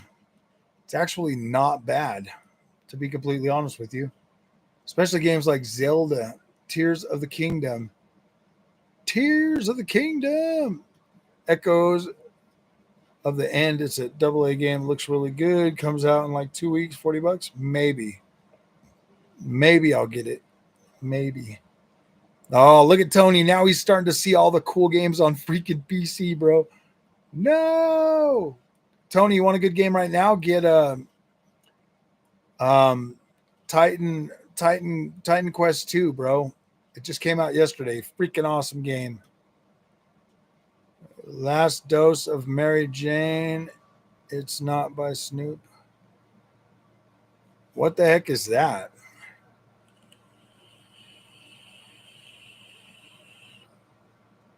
It turned you off of the building? Yeah, dude, it just came out yesterday.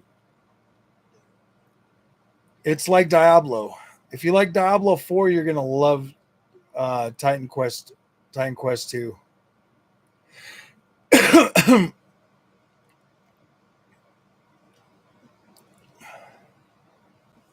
Last Dose of Mary Jane.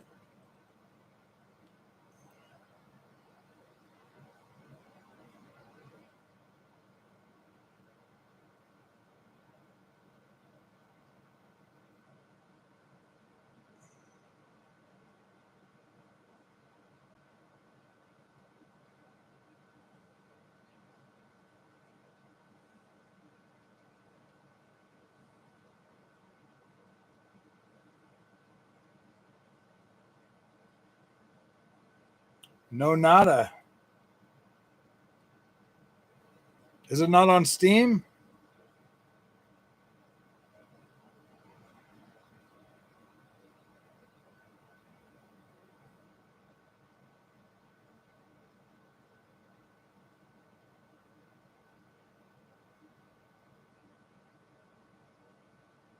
It's on GOG.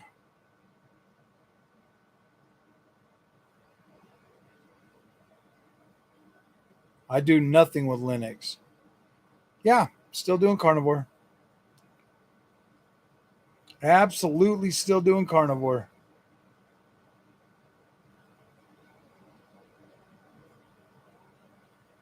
Almost 2 years now. I just tried to look it up, man. I couldn't find it. Where is it at?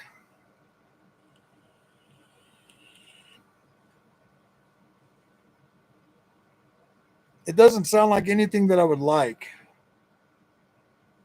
Companies so they can send you a mini PC. Which ones are doing them?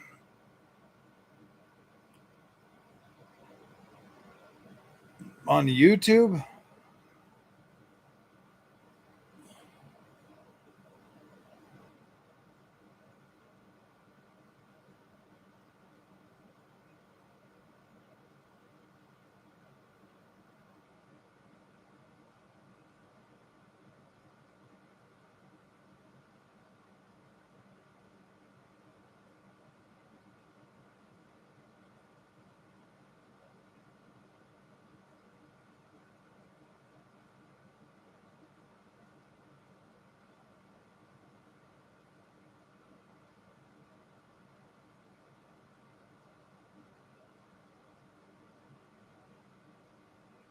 The only thing it says is Last Dance with Mary Jane.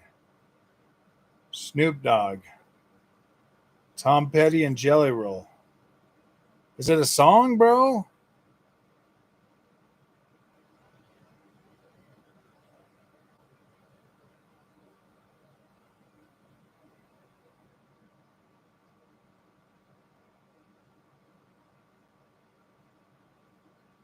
All right, I'll listen to it after the stream. Tom Petty. All right, I'll listen to it after the song or after the stream. Mini gaming PC.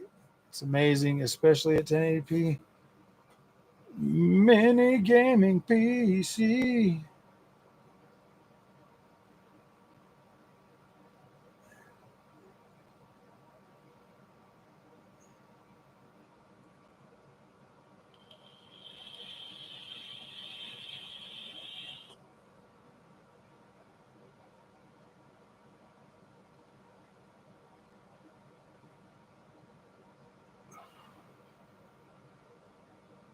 I can't play it right now. It will demonetize my stream.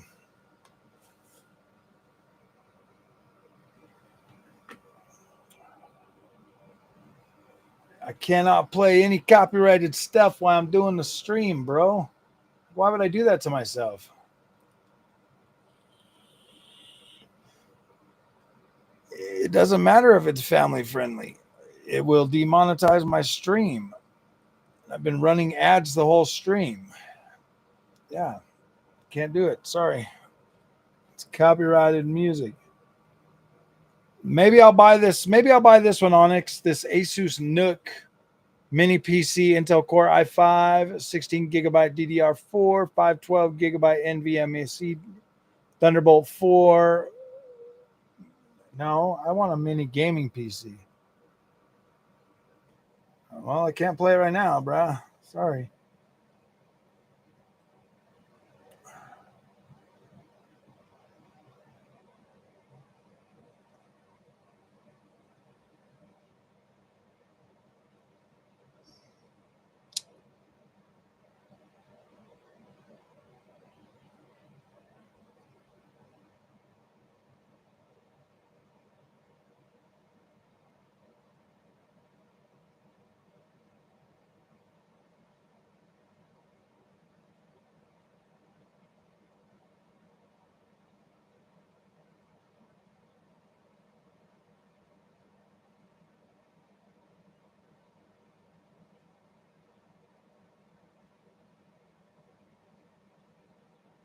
Dude, there's a lot of these things coming out. I want one of those new ones with the freaking ETA Prime that has lots of reviews of mini PCs.